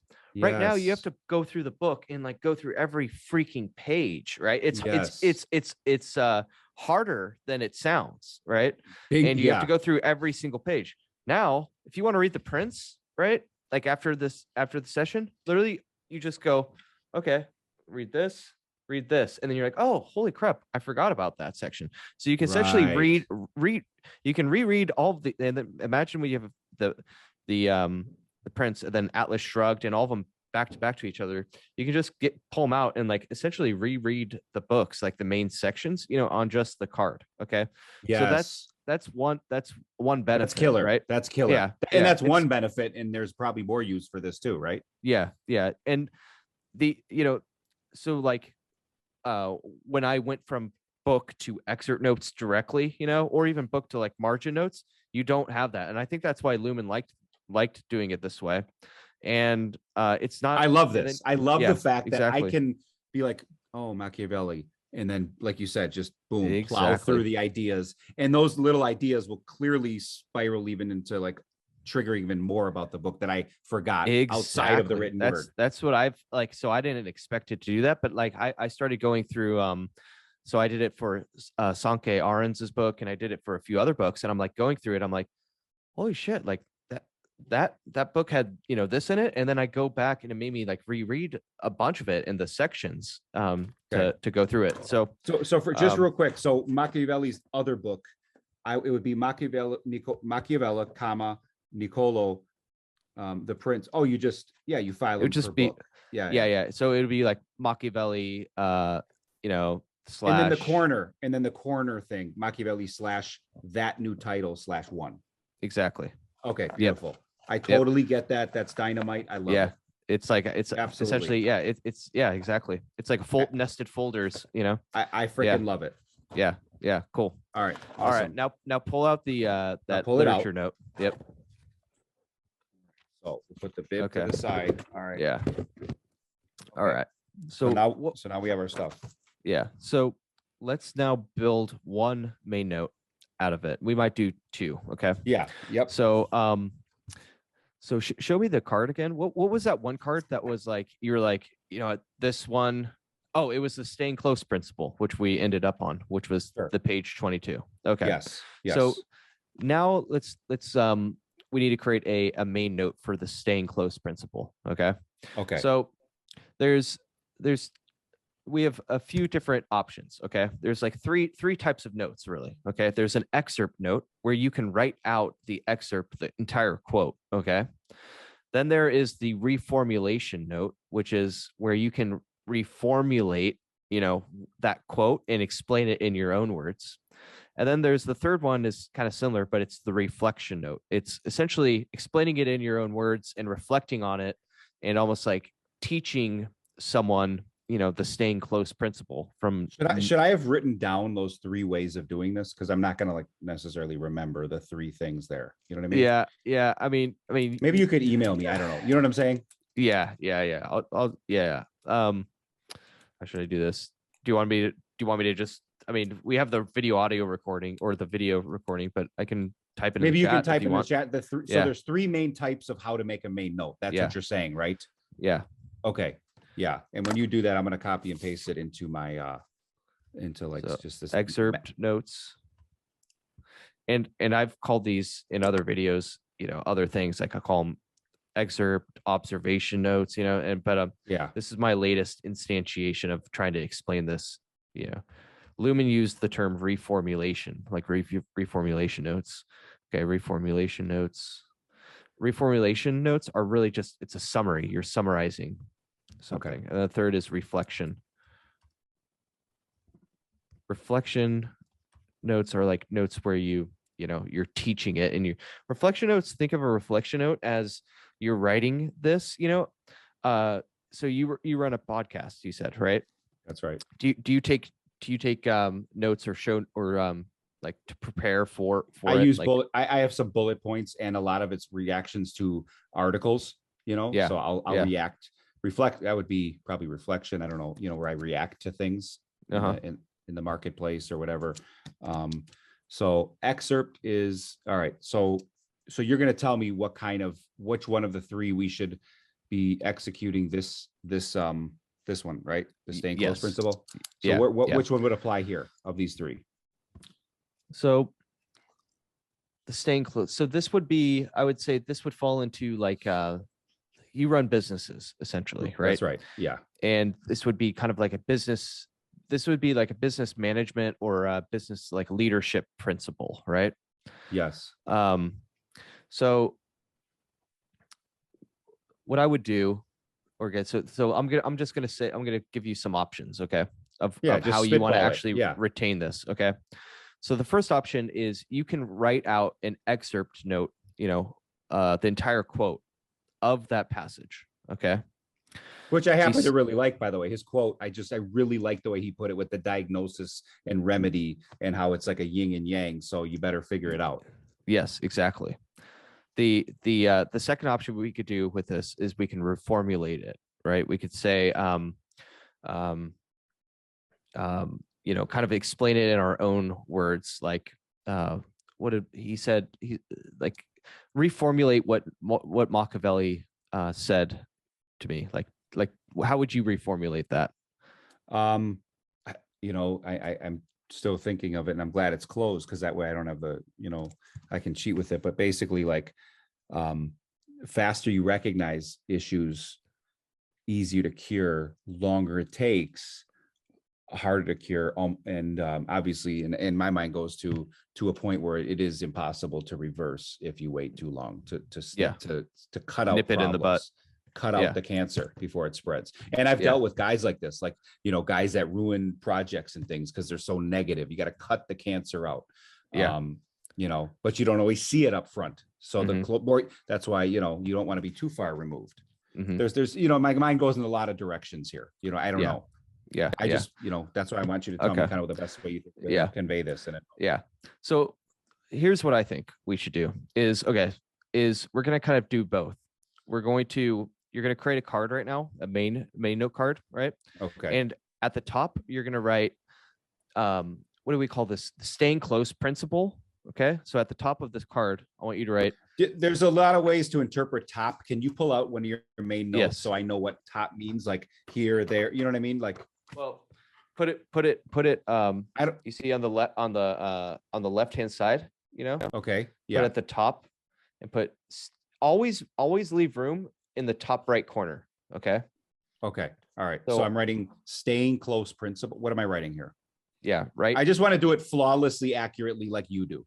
Yeah. Right. Staying close principle. Okay. Right now. Yeah. Right. Staying close principle.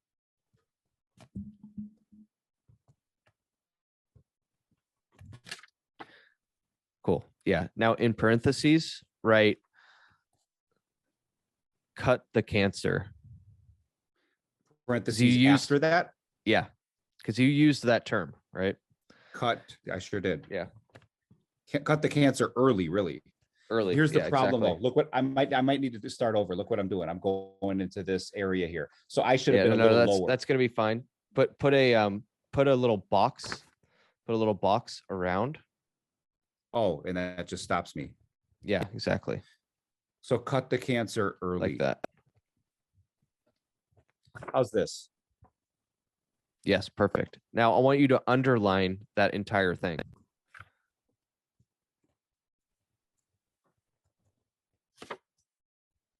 Yes, cool. Now under it, we are going to write out an excerpt of that book. Okay. So pull out page 22. Yep.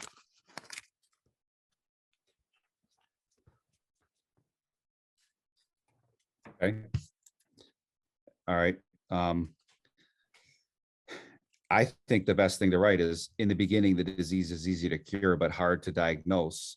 With the passage of time, having gone unrecognized and unmedicated, it becomes easy to diagnose, but hard to cure. Now that's long. I don't know how much of that you write or how that works. It's a few sentences, right? Actually, it looks like one long sentence, to be honest with you. Yeah. I mean, but you like the prose, and it resonates with you. And it gives you that idea. And then I even like further. So it is with a state when ills are. For me, it'd be a business. When ills are recognized in advance, and only the prudent can do this, they're quickly cured. But when having gone unrecognized, so same kind of thing, they're allowed to increase until everyone may recognize them. So it's rephrasing the same thing, actually, is what he did. So I like the first thing he wrote. So write that, quote unquote. Yep. Write the So entire what quote out. So I would just write like quotation marks, boom, boom, like 3 lines or whatever it may be, end quote. Yep. Okay. Exactly. All right. So write that out.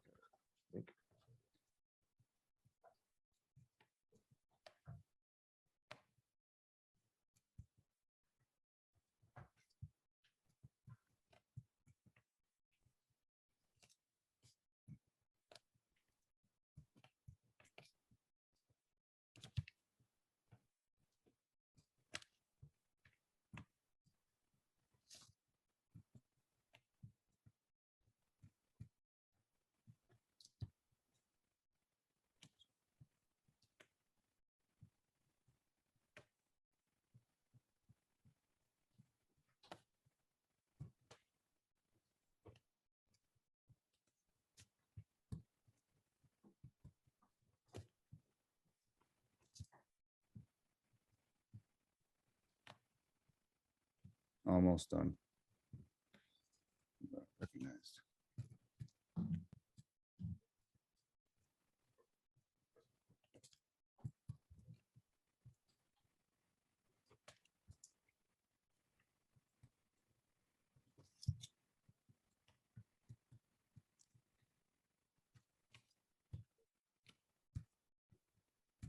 Hard to cure. Okay, period, end quote. So here's what I have. Does that One look second. good? I'm getting the next section organized for us. Let me all right, let me see it. This is what it looks like so far. Beautiful. Yeah. Okay. Neuro imprinted it. Okay. Good. And end quote. when you hey, sorry, I'm on a call. You don't need to clean. Right. There's my oops. My can you hear me still? Office cleaner. Yeah. Yeah. Oh yeah. I've had a lot of late nights working on this the Antinet thing here with no cars. She's like, what the hell is this guy doing? Yeah. For the average layman, this looks wacky. I know. But it's yeah. All right. So the quote is there. Now what? All right. So in the bottom right corner, I want you to write, do you have a red pen by chance? I don't know if I do. Let me see. Okay. Hang on, I might have something. It not super critical if you don't, but just a thing I like to do. 1 second. All right.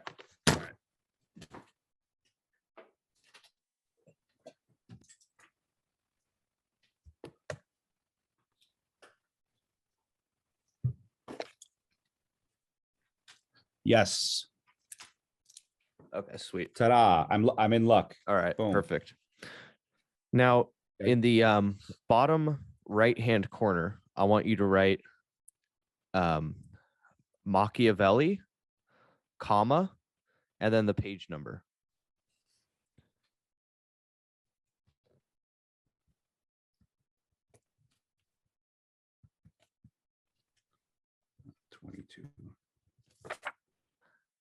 Perfect. Exactly. So what that signals to you is now you actually know, where that actually came from, the context, and it signals to you, oh, if you want to, you can go back, you can either go straight to the book or you can go, to the notes, around it to see like, oh, what else is surrounding it, right, in your bibliography section.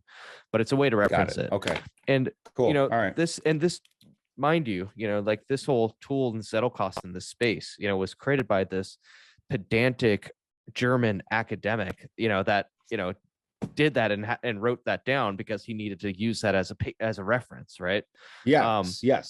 So this is, you're doing it. I mean, this is an academic system. You're doing this, and it's valuable though to you to know where the source of that idea. The input is dynamite, but I want the most functional output of it as possible, and this is what that's why I like this. Yeah, I need to re-reference this multiple times. In a functional way. So I get it. Yeah.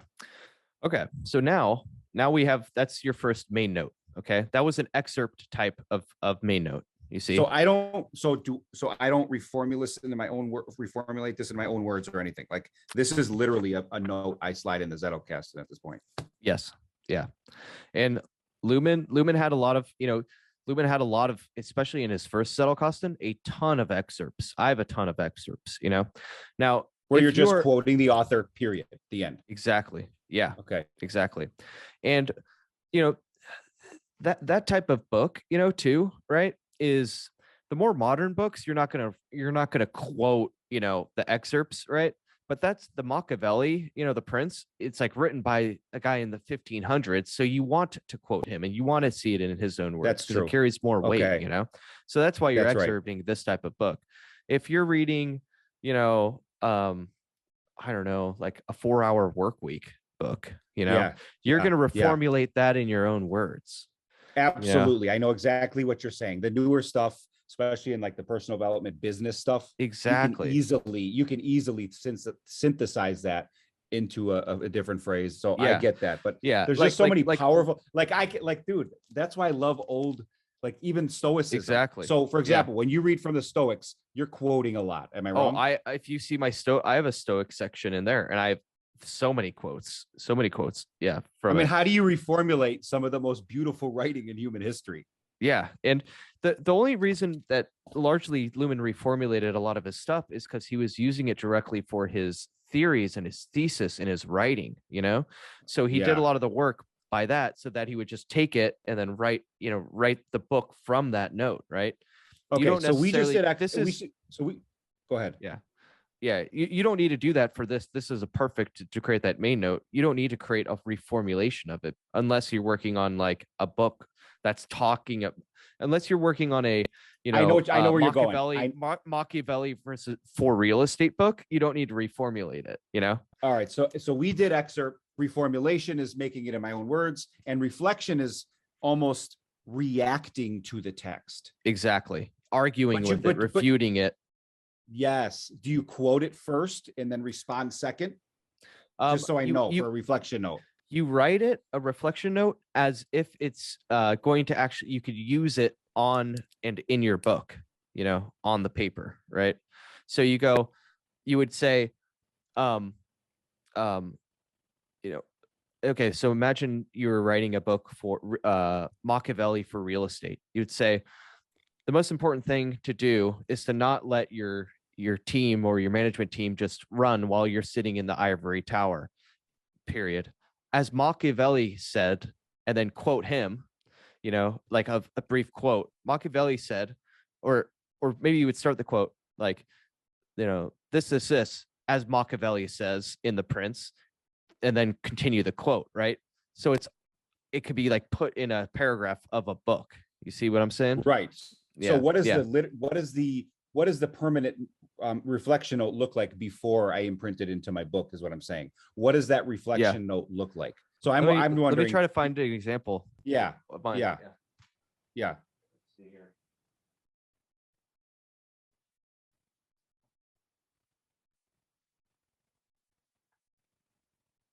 Oh, yeah, here's a good one.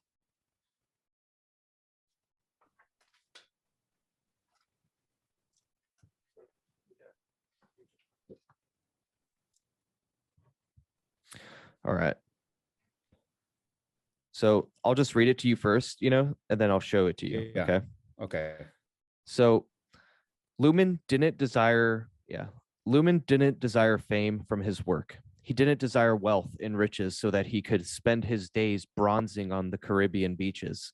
This is going into my book, right? This is me after reading I have an English PDF translated, book of a series of interviews Lumen did, right? Okay, so this is my readings from that. So that he did desire one thing, quote, more time.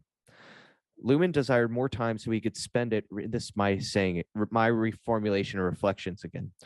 Lumen desired to spend more time so he could spend it reading and working in his Antinet. Quote, I could imagine that for me, the day has 30 hours, Lumen says. And I'll show you what I did here. Yes, that stands as Lumen's response when he asked what his utopia was. Okay, I'm going to show you the card. Okay, yeah, so you can see it. I see where you're going. It looks like you kind of reacted to it and then kind of quoted him afterwards. Exactly. In a way. Yeah. Yep. And now, do you see in on the bottom corner how it says short English? So the book is called Nicholas Luhmann Shortcuts, and it says short English, and then it says page 15, comma 15, just like you had that comma, on your page number. Yeah, right? you didn't do it in red and then the other side though, or that doesn't matter. I did it in red on this side because is that red? Yeah, you can't see it. So this note card is green. Sometimes I'll just take different colors out for different readings just to signal different things. Just curious, why didn't you go on the right side? And again, I'm just curious. Because for excerpts, I just do the right side. But for this, if you can see, I have little red. I don't know if you can see that, but little red. Yeah. I do see little that. red. Okay. So it's kind of like a footnote. You see?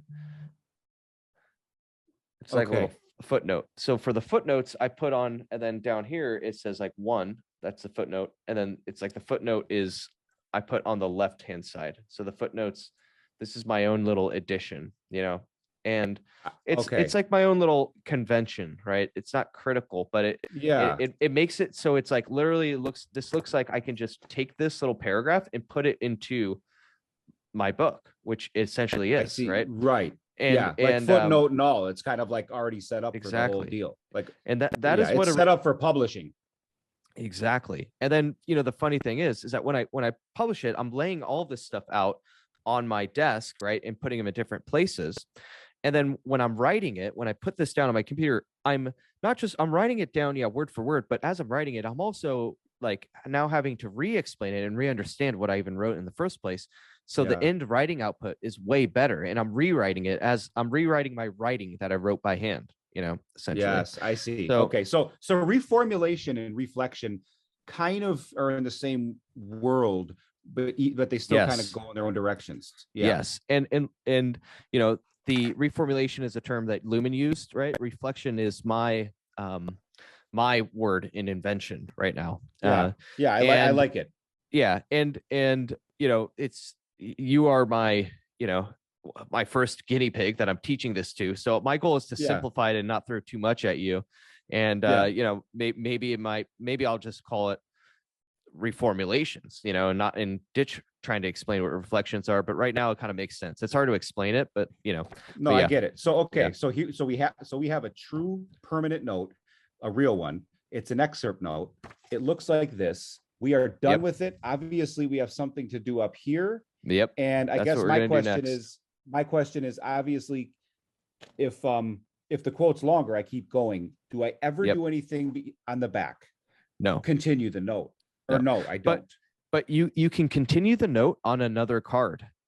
Let's say you run out of space on that card, you can continue the note on the next card. Now that is a fallacy, that is a mistake, a myth that I think Ahrens may have propagated and said.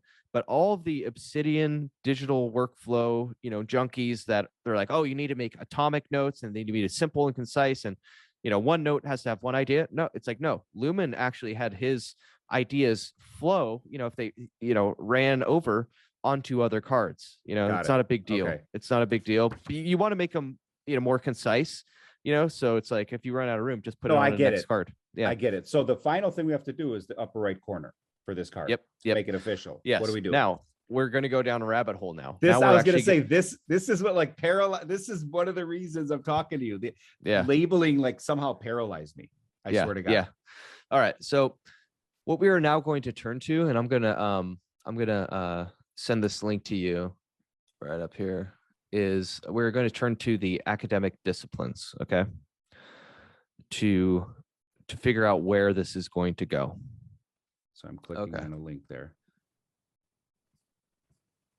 Okay, you can still see me, right? Yeah. Okay. All right. Yeah. All right. Now, this page is essentially going to encompass all of the knowledge and all of everything you do and put inside the Antinet. Okay. Cool. Now, do you see the contents at the top? The contents box? Okay. I do. There are five categories: humanities, social science, natural science, formal science, applied science. Okay. Now, what you're going to do right now is you're going to take out 5 cards. First of all, okay, hang on. Let me, I can't see you, by the way. I think it like what it did was it like I'm on a laptop here. So when you know what, I know I can't see you. I have you on full screen. I can minimize this here because in case you need to show me something. Let me move this here. Okay, you want me to take out 5 blank white cards. That's what you're telling me, correct? Yep. Okay, done. Now what? Okay. Now in the top right corner of the first card, I want you to write the number 1000. Like box style or different? Yeah, you're going to be doing exactly this. Got it. 1000 humanities. Mm-hmm.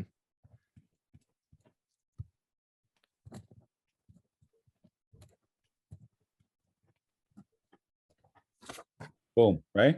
Perfect. Yep. Okay. Now I want you to pull out the next card. And I want you to write 2000 in the top right corner. Social science. Yep.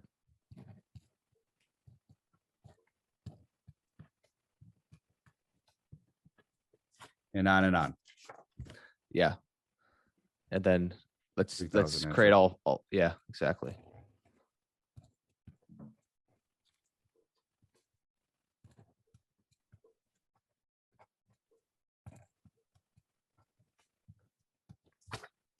Okay. 4000 formal science.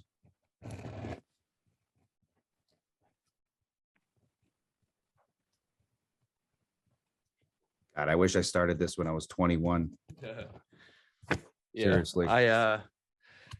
So I have a few boxes up there that are I still haven't installed it in the actual Antinet system. You know, they're just free ranging note cards, and I wish I have everyone has regrets of they wish they started earlier too. You know, This, yeah, exactly. I would, yeah, like anything else. Okay, I got 1, 2, 3, 4, 5,000. All cards. Okay. Now what?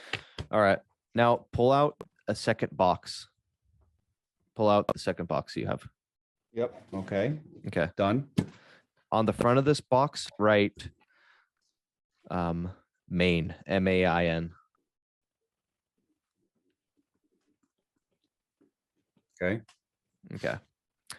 Now this is your main Antinet box. Okay. Now I want you to put Okay. all 5 of those cards in the main box.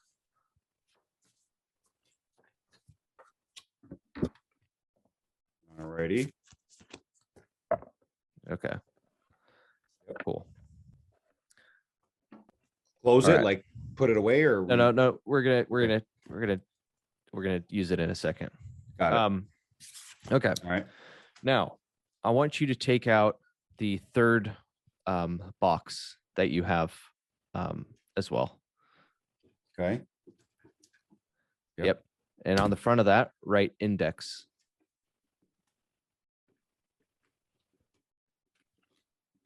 Okay.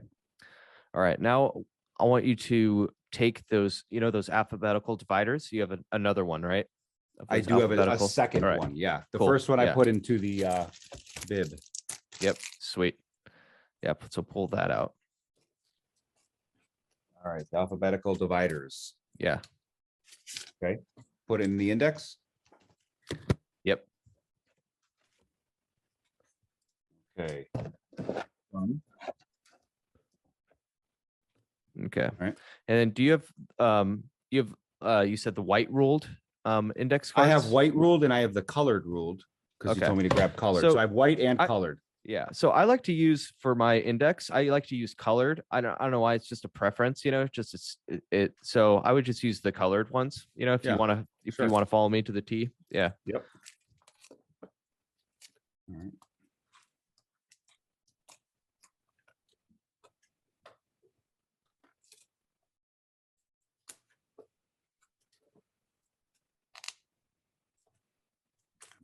Okay, here we go.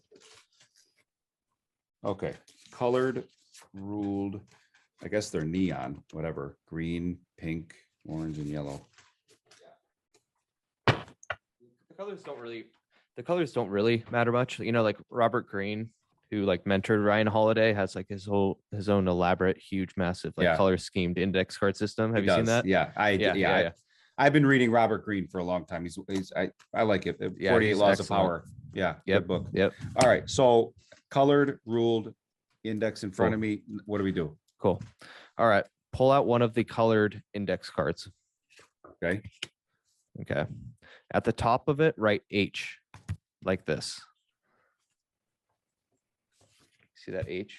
So H there. Yep. Yeah. And then right under that, humanities. And then colon. So I'll do a dash. I'm not a dot guy. So dash humanities Okay. or not even. Yeah. You don't necessarily need even the dash, but you know, Okay. I So just humanities. like to do it. Okay. Humanities. Then colon. Colon. And then do 1000. I put them in single quotes. That signals to me that it's a card link, like a link to another card, right? Oh, quotes because it's a link to another. So yeah, humanities, colon. Yeah. Okay. I started over. Sorry. Hang on. No worries. Humanities, colon. Got it. So I just duplicated that. All right, cool. Yeah, cool.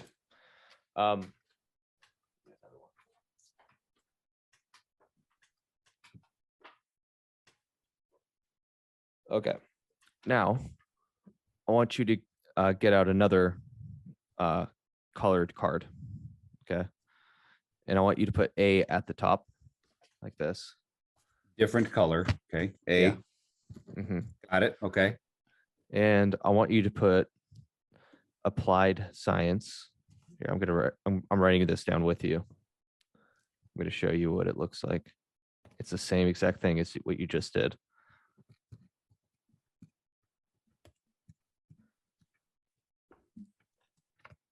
So it should look like that. You see? Yep. Applied science 5000. Done. Okay. Okay. Now, I want you to put the A, applied science, that A one in the A section of the index. Okay. Okay. And then put the H in the H section. Okay. Okay.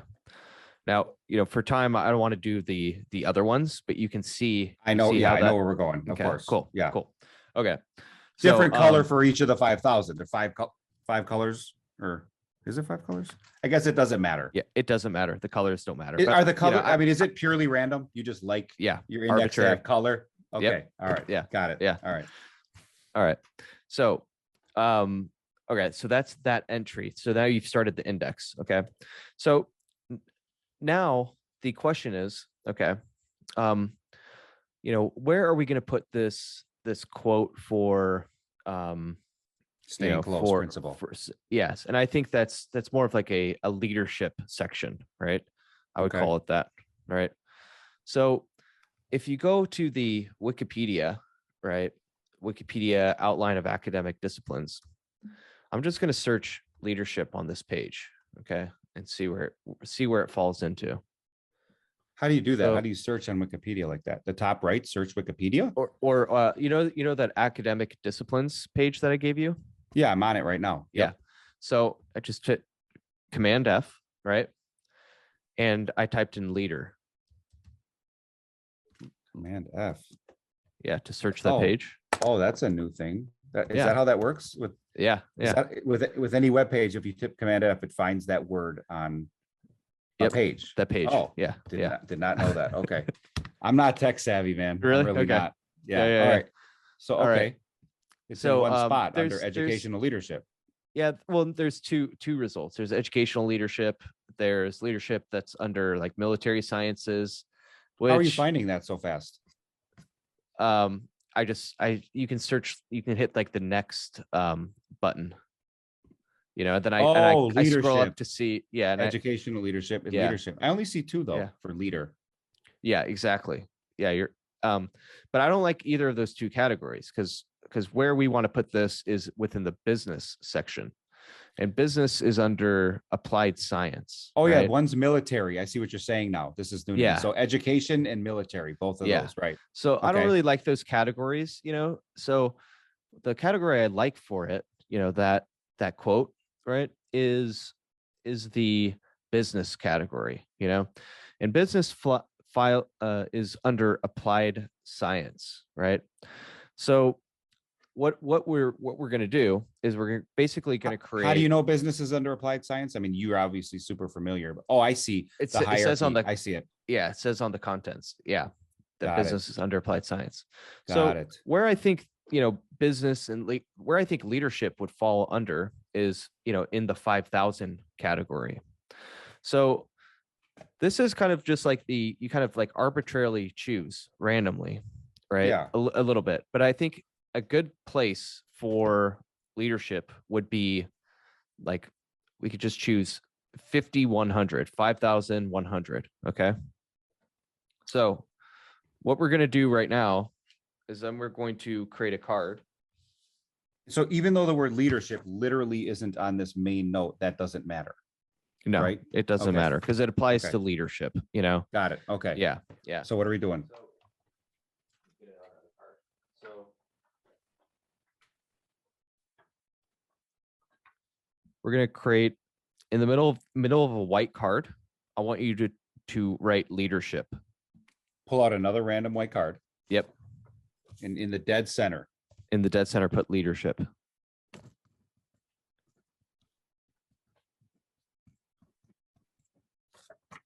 Yeah. Yep. Now in the top right, put 5,100. Okay. 50. Yeah. 5,100. Oh, 5,100. And that's the box or no? Yep. In the But top right. Yeah. You always box that off, right? Mm-hmm. 5,100. Yep. Done. Okay. Cool. All right. Now I want you to file that card, on leadership behind And that goes in main. in your main box. Yeah. So put it in the number. So it should be 5,000 applied science, 5,100 is leadership. boom. Yep. Exactly. Okay. So it's behind all of All them right. so far. Yep. Okay. Now I want you to get out another colored card. We need to create now an index entry for leadership. Okay. So get out another colored card like this. Okay. Done. And at the top right L. What's top again to be so we're not. It's like this. Well, it's the same as applied science, but I'm gonna write L instead. Or Exactly. So it would be like that L. did you just scratch something? Yeah. That's meaningless. Okay. All right. Yeah. L. Got it. L's there. Yeah. And then under L, put leadership with the colon. Okay. And then 5,100. In quote. In a Yeah. single In quote. quotes. Okay. In single quotes. Yeah. 5,100. 5,100. Done. Okay. Yeah. Okay, cool. Now, I want you to go back to that main note that we created, that main excerpt note. The main excerpt. Nope. I'm doing nothing with this yet. The L. We're setting that on the side. Put that L into your index. Install that into your index. Right. Yeah. Okay. Now take out that main excerpt note. Here it is. Okay. And what you're going to do is write in the top right corner 5,100/1.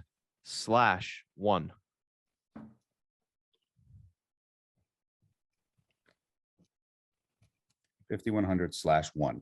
Got it. Yeah. Yeah. Now file that in the Antinet. Behind 5,100/1. Yep. There. Okay. See how it's working? I do. It's just starting to connect. I mean, Yeah.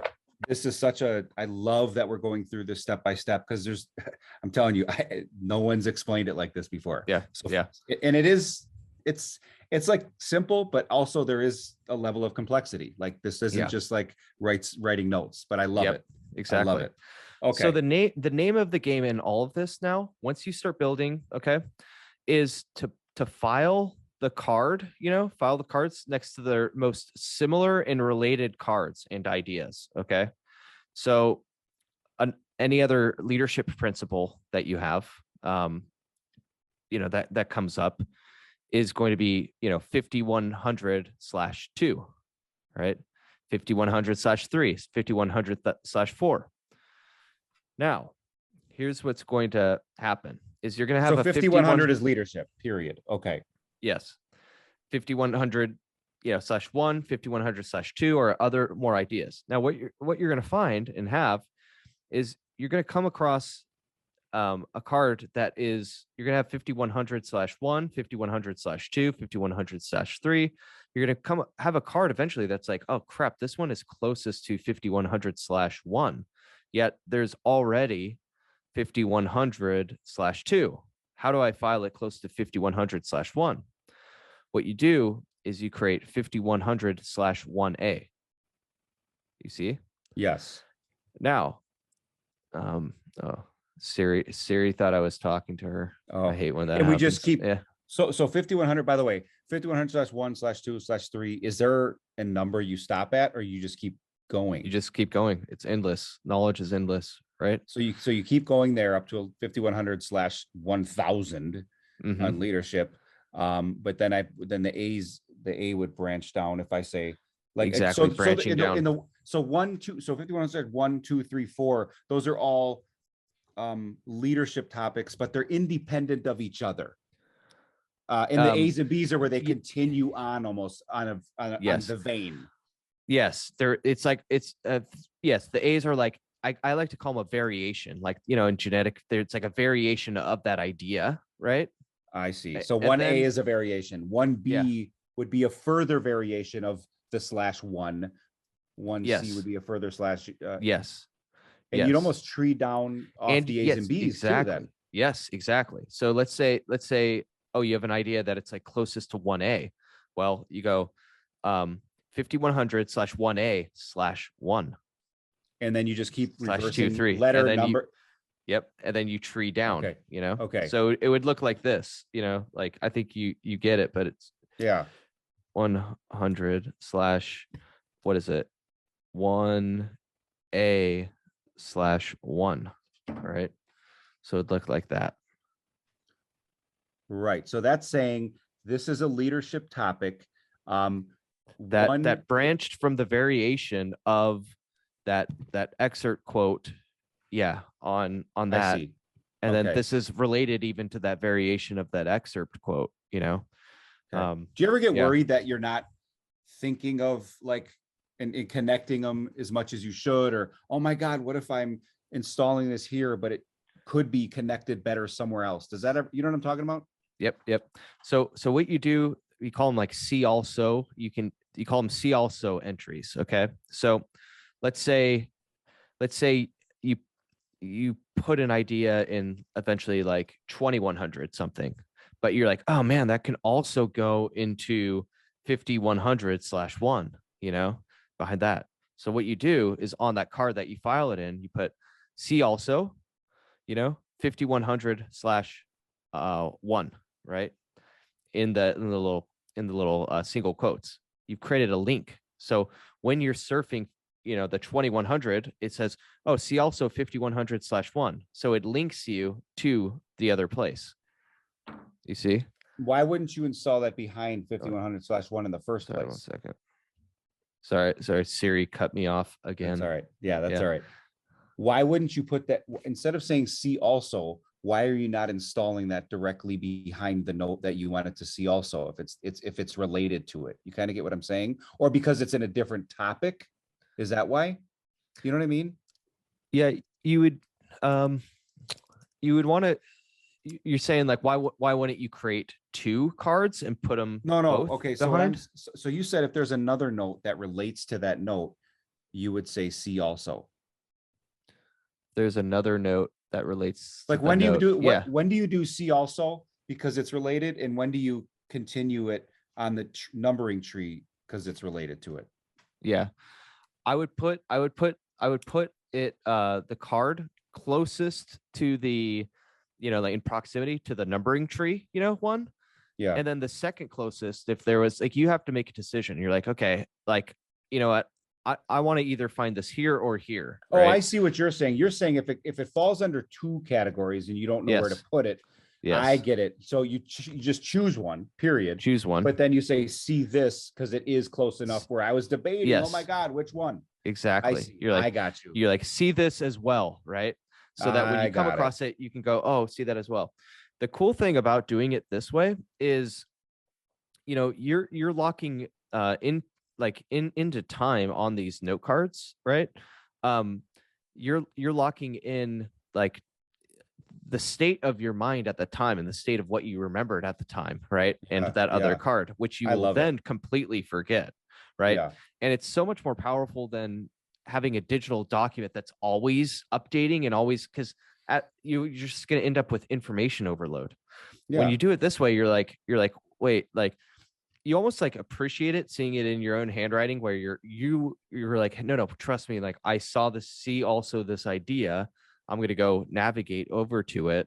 And it's going to be like, holy crap, I forgot about that connection. You're locking in your own mind's real connections, not the fake synthetic connections that are done via all these digital note-taking apps that can just be done through like searching, Well, it does the work for you, and your brain doesn't actually strain itself to remember. I mean, I remember one guy said in history, the pencil is going to destroy the human's mind, or the human's memory. I don't know if you've heard that, but there was some ancient guy who literally said the invention of this is going to destroy the human memory. Well, I mean, that's an interesting quote. Socrates was famous for saying that and getting pissed off at his followers in Plato and I have actually one of them when the wax tablets came out. Right. Okay. Yeah. Because back in the day, they used to use the mind of Loki, the like mnemonic techniques for pegging items in memory to like items around the room. Like I would put like in the that's Roman how they room? remember. Yeah, like a room that they were in or something. I remember that. You're saying to do I know that strategy, and it's actually amazing if you use it. I've tried it. Yeah. So that's what Socrates did, and all of them did. And they're like, okay, as soon as you start writing it down, it's going to be the end of everything. Yeah. But what ends up happening, I don't know but when you write by hand, you end up like stamping it into your mind way more. What in digital stuff, it's just the crappy thing about digital note taking, you don't remember it as much, and you don't trust that you actually wrote it because it's not in your own handwriting either. Some of the stuff, because you can copy and paste it. I'm just putting all this together. So we start when you're reading a book. Phase one is the bibliography phase, and then you go back. Do you finish the book and then go back and make permanent notes off of this, or do you make permanent notes as you bullet the bibliography page? I make every 2 hours. So I do 2-hour reading sessions. After the 2-hour reading sessions is when I make the main notes. Got it. Yeah. Okay. Got it. That's perfect. Okay. So then you go back and you make the permanent notes. Yeah. You're probably more cramped on time than I am, because like I have like all day to read a little bit, so if like you might want to do like an hour of reading and then an hour of main notes, Yes. So I like this. So I think I'm getting this. So there's 3 boxes: bibliography, index, main. And the main is what's going to skyrocket in the huge. I mean, you look behind you. Most of what you have is main, right? Yes. Okay. I mean, the index is never going to outgrow this box, I wouldn't think, would it? I mean, how does that work with I'll topics? show you my index. Okay. All right. Now, and this is something to watch out for, okay? So a lot of people get overwhelmed. In the very beginning, it's like an airplane taking off, okay? You're going to have to be creating a crap load of index entries. This is my index, okay? It's a lot. Okay.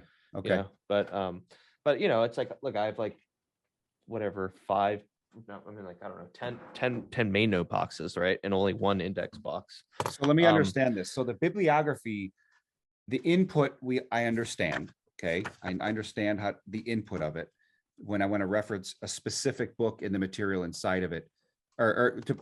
So the input is that. The output is when I want to quickly go through the topics of a book. You know what I mean? Like that's when you would go through a bibliography for output purposes to, right? You go through a book. And then I'm getting this now. It's just I have to think for a minute. And then Yeah. as far as from the bibliography, literature notes on the bibliography page is where I put main notes. And these are the main categories. And by the way, how do I go into subcategories in the main again? Because we have 5,000. So we have 5 hierarchical things. And then I just label them from the index or from the Wikipedia thing, or do I do it exactly my own way? Use Wikipedia as the guide, the rough starting point. Now here's the thing, is that once you decide, it's very arbitrary, and this is what Lumen said, like these top level categories, it's not like the Dewey Decimal System. Okay, don't get hung up on it and be like, oh crap, should I put like, and it's easier said than done, like crap, should I put like, business at 5,100 or 5,200, and like, should that be over here? Think of it as a XY latitude, longitude coordinates on a tree. Okay, you're not creating it. It's not a hierarchy. Okay, it's an address on a tree. Don't get, but yeah, you're using Wikipedia essentially to so 5,100. Do I go to the third digit for anything? I'm thinking. So 5,100, 5,200, 5,300. Yeah. I get to 5,900. There's more than 9 subtopics in whatever the hell this is, leadership. Or no, I'm sorry. There's more than 9 topics in applied science. Yeah. So then you know what I mean? Yeah, exactly. So what you can do is you can do like 5-1-1-2 or something like that, or so 5-1-1-3. We're assuming there's no more than 999 subtopics of humanities, bottom line. I mean, that's why. Yes. And look, you can, if you wanted to write down everything, you could probably, max out those numbers, right? Or like maybe be like, oh, I wish I had more.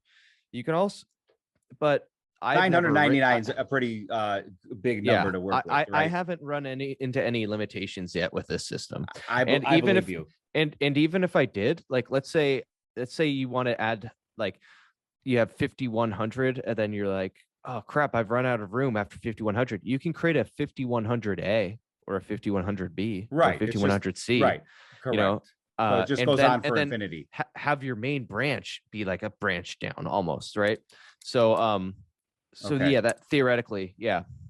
And then I'm just trying to figure out the coordination of everything. So, and then I go to the index, and the index is when the output of the index is when I want to reference topics, I go to the index. So when you say, yes, I want to go to everything I write about leadership. So then I go to the L, I look at leadership. See leadership. All I have right now is this. I don't know what goes under it or how that works. Yeah. I mean, well, like, what would go under it is let's say, wouldn't this card go under it? Let's say law, what the L card, the L card. I'm saying that L would go in the index, right? The L goes in the index, but yeah, don't I put this 5,100/1 or no? No, I don't do that. You could if you wanted to, right? What goes on this card? What do you mean, under it? Well, yeah, or is under just that entry? I guess what I'm looking at on the leadership card. No, nothing. You don't have to put anything on that leadership card. Remember, that's just that's almost just like a category separator. So this just says, so this literally is the extent of this card. Of the leadership card. Yeah, like in the index. So I'm in the index. You said make the leadership card. I pull it out. So when I say, hey, I want to figure out everything about leadership that I have cards on, I pull it out and so I say, oh, go to 5,100. Yeah. Yep. And that is the top of the tree of leadership, and then all the veins of leadership are in the main. Exactly. Yes. Okay. Yes, they fall under it. They fall under. So anything that has to do with leadership starts with 5-1. Period. Yeah. 5,100. Yep. Okay. Yeah. That's what I'm trying. I'm just trying to like coordinate it all into the, wrap it in a bow of like how it all works, Yes. And I know this is easier said than done for you, is I have mistakes in my my Antinet, right? Which like I had like, 5100 slash, I didn't know what I was doing. So I would have like, for example, like 5100 slash A, you know, and I'm like, now I come across stuff like that. I'm like, oh, I had no idea what I was doing, but you can build around it. And so now I have like 5100 slash 1 that goes in front of it. Right. And you evolve it. You never want to start over. You always want to evolve this thing. And that 5100 slash A and all these weird, unique personalities and conventionalities are actually the thing that's going to benefit in the long term, because you're like, you can see it evolve in the long term and see if it's weird personality and how to find stuff. So that's one of the things to keep in mind is like, don't lose the perfectionism, you know, like it's you're going to grow to embrace it and add your own bells and whistles to this thing. Right. Okay. Yeah. And the magic is in putting it near the stuff. Right. And also something that we did not do that you can do eventually is, you know how we called it the I think you called it we called it stay close principle. That individual card. Staying close principle was the card we wrote. Yeah. So on S, you know, in your index, if you go to your index and navigate to S. Right. Okay. Right. All right. So do you have a card for S? I mean, I don't have anything in there. Okay. Yeah. So what you can do is you can create, you know, just like the applied sciences, you can create S and then staying close principle and then put 5100 slash 1. Right. 5100 slash 1, which basically says this is a tier down from leadership. Yep. That's what that's saying. And yeah, if I have more staying close stuff, I can go right to that. And you branch down under that staying close stuff. So you're branching the index. Yeah. You can branch down an index too. Yeah. Okay. Yeah. You branch out. You don't only want the index to be the high level, top level categories. You can have it reference a specific card and specific ideas, you know? I see. Okay. Yeah. So you wouldn't go 51. You wouldn't go, so 5100, you wouldn't go 5110, 5120, 5130. You don't do, you would, you no. Cause I would, you would do the slash 1. Yeah. If it falls within leadership. Right. Now, if you want to create, okay. So you know how there's like leadership, there's marketing, you know? You could put marketing in like 5110. You know, or in 5110 tells me it's marketing is under leadership and it's a sub. No, it's just nearby. It wouldn't be 5100 slash 10. It would be 5110. Okay. You know, but so it tells me number 1, it's in applied science. So we know that's the top level. Next level down is leadership. Mm-hmm.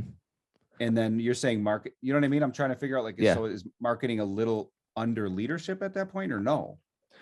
No, I mean, it's just like alongside of it, you know, it's like, wouldn't I make, let's say I want to do marketing. Wouldn't I do 5200? Let me see. So see, that's, oops. God damn it, Siri. All right. Siri cut me off again. And by the way, I've got a hard stop in like 4 minutes because I got to pick up my, my girlfriend from down the street. But all right, so let me make sure she's okay. I'm gonna tell her I'm gonna stop and I get it. Yeah, we're way over.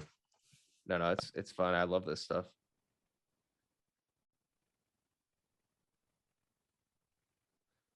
Okay. So that's the thing. It's arbitrary, right?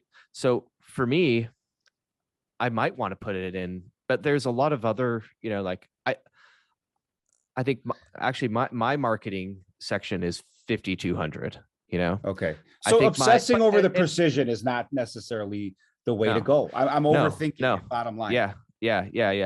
Yeah. And it's hard for me. It's hard for you to trust that yet because you don't understand the system yet until you start building it out. Like your brain has this like deep inner knowledge of how this works. So it's like, you have this like automatic, like, of course, this and that. The goal is for us to not obsess over the structure and like where something like that's the beauty is it's arbitrary, right? So you would put marketing or management, anything. You could even put it in like, number 80 or something, anything. But as long as you have it referenced in your index, you can always find it, right? Correct. And it can build around it. The key is everything's under one of the 5 practices. Yeah. Right. Yes. And so that's the cool thing is like, like all those online Zettelkasten people, they get obsessed about the structure of stuff. Most of your time is going to be spent doing the literature, brief reading notes, and then elaborating on it and creating the actual main notes and creating cards. That's where all of your mind should be. I agree. That's where it doesn't matter. Yeah. All of this other stuff, it's like, don't get too hung up on it. It's easier said than done, but you're going to get it. In the beginning, this is really hard. Okay. The first 2 or 3 months of you doing this, you're going to be creating a shitload of indexes because all of your ideas are new. It's like a airplane taking off. You're going to hit cruise control mode like after 2 or 3 months. In the beginning, it's hard and it's time intensive, but you're also totally worth it. But you're also going to be seeing a lot of the benefits really fast too. All the benefits of writing by hand. You're going to see it start to grow. So beautiful. No, that's great, man. Cool. I think we covered all the stuff I wanted to clear up, which was a lot, obviously. And there's just a lot going on with this. There's no other way to put it. This is I know. It's in the beginning, it feels very complicated. Yeah. So, yeah. All right, man. All right, Nick. Well, hey, man, appreciate this and appreciate, beginning to teach you and show you this. And when are you putting it up on YouTube? I don't know. I think maybe tomorrow. We'll see. Okay. I'd like and to I'll get be this up there. referencing it too. I mean, I'm sure I'll be watching this video many times. You know what? I bet you your audience is probably gonna rewatch because we went through a lot of micro steps here. I think we might have, especially after you get going, you're gonna run into stuff, and we might want to have like another session of like, okay, I ran into this. Like, what do I do in this situation? It's gonna be. I think we will. Yeah. I can almost guarantee you we're going to. Maybe one more kind of things to button up some of the loose ends that I'm running into. Yeah. I'm going to run into something. There's going to be a snag somewhere. I'm sure. Yeah. You just let me know I'm here. And then, always comment we have the Reddit community too, Reddit Antinet. So you can ask questions there or, the YouTube comments or whatever, or we can hop on this, but man, I'm here to help you on this. I appreciate it on this journey. It's I'm gonna let you know. Fun. Maybe one more call, I think, and I'll really be set. But no, this has been good, Scott. You just let me know. Cool. All right, Nick. Well, thanks, man. Appreciate it. All right. Have a good night, brother. All right. You too. All right. Bye. Bye.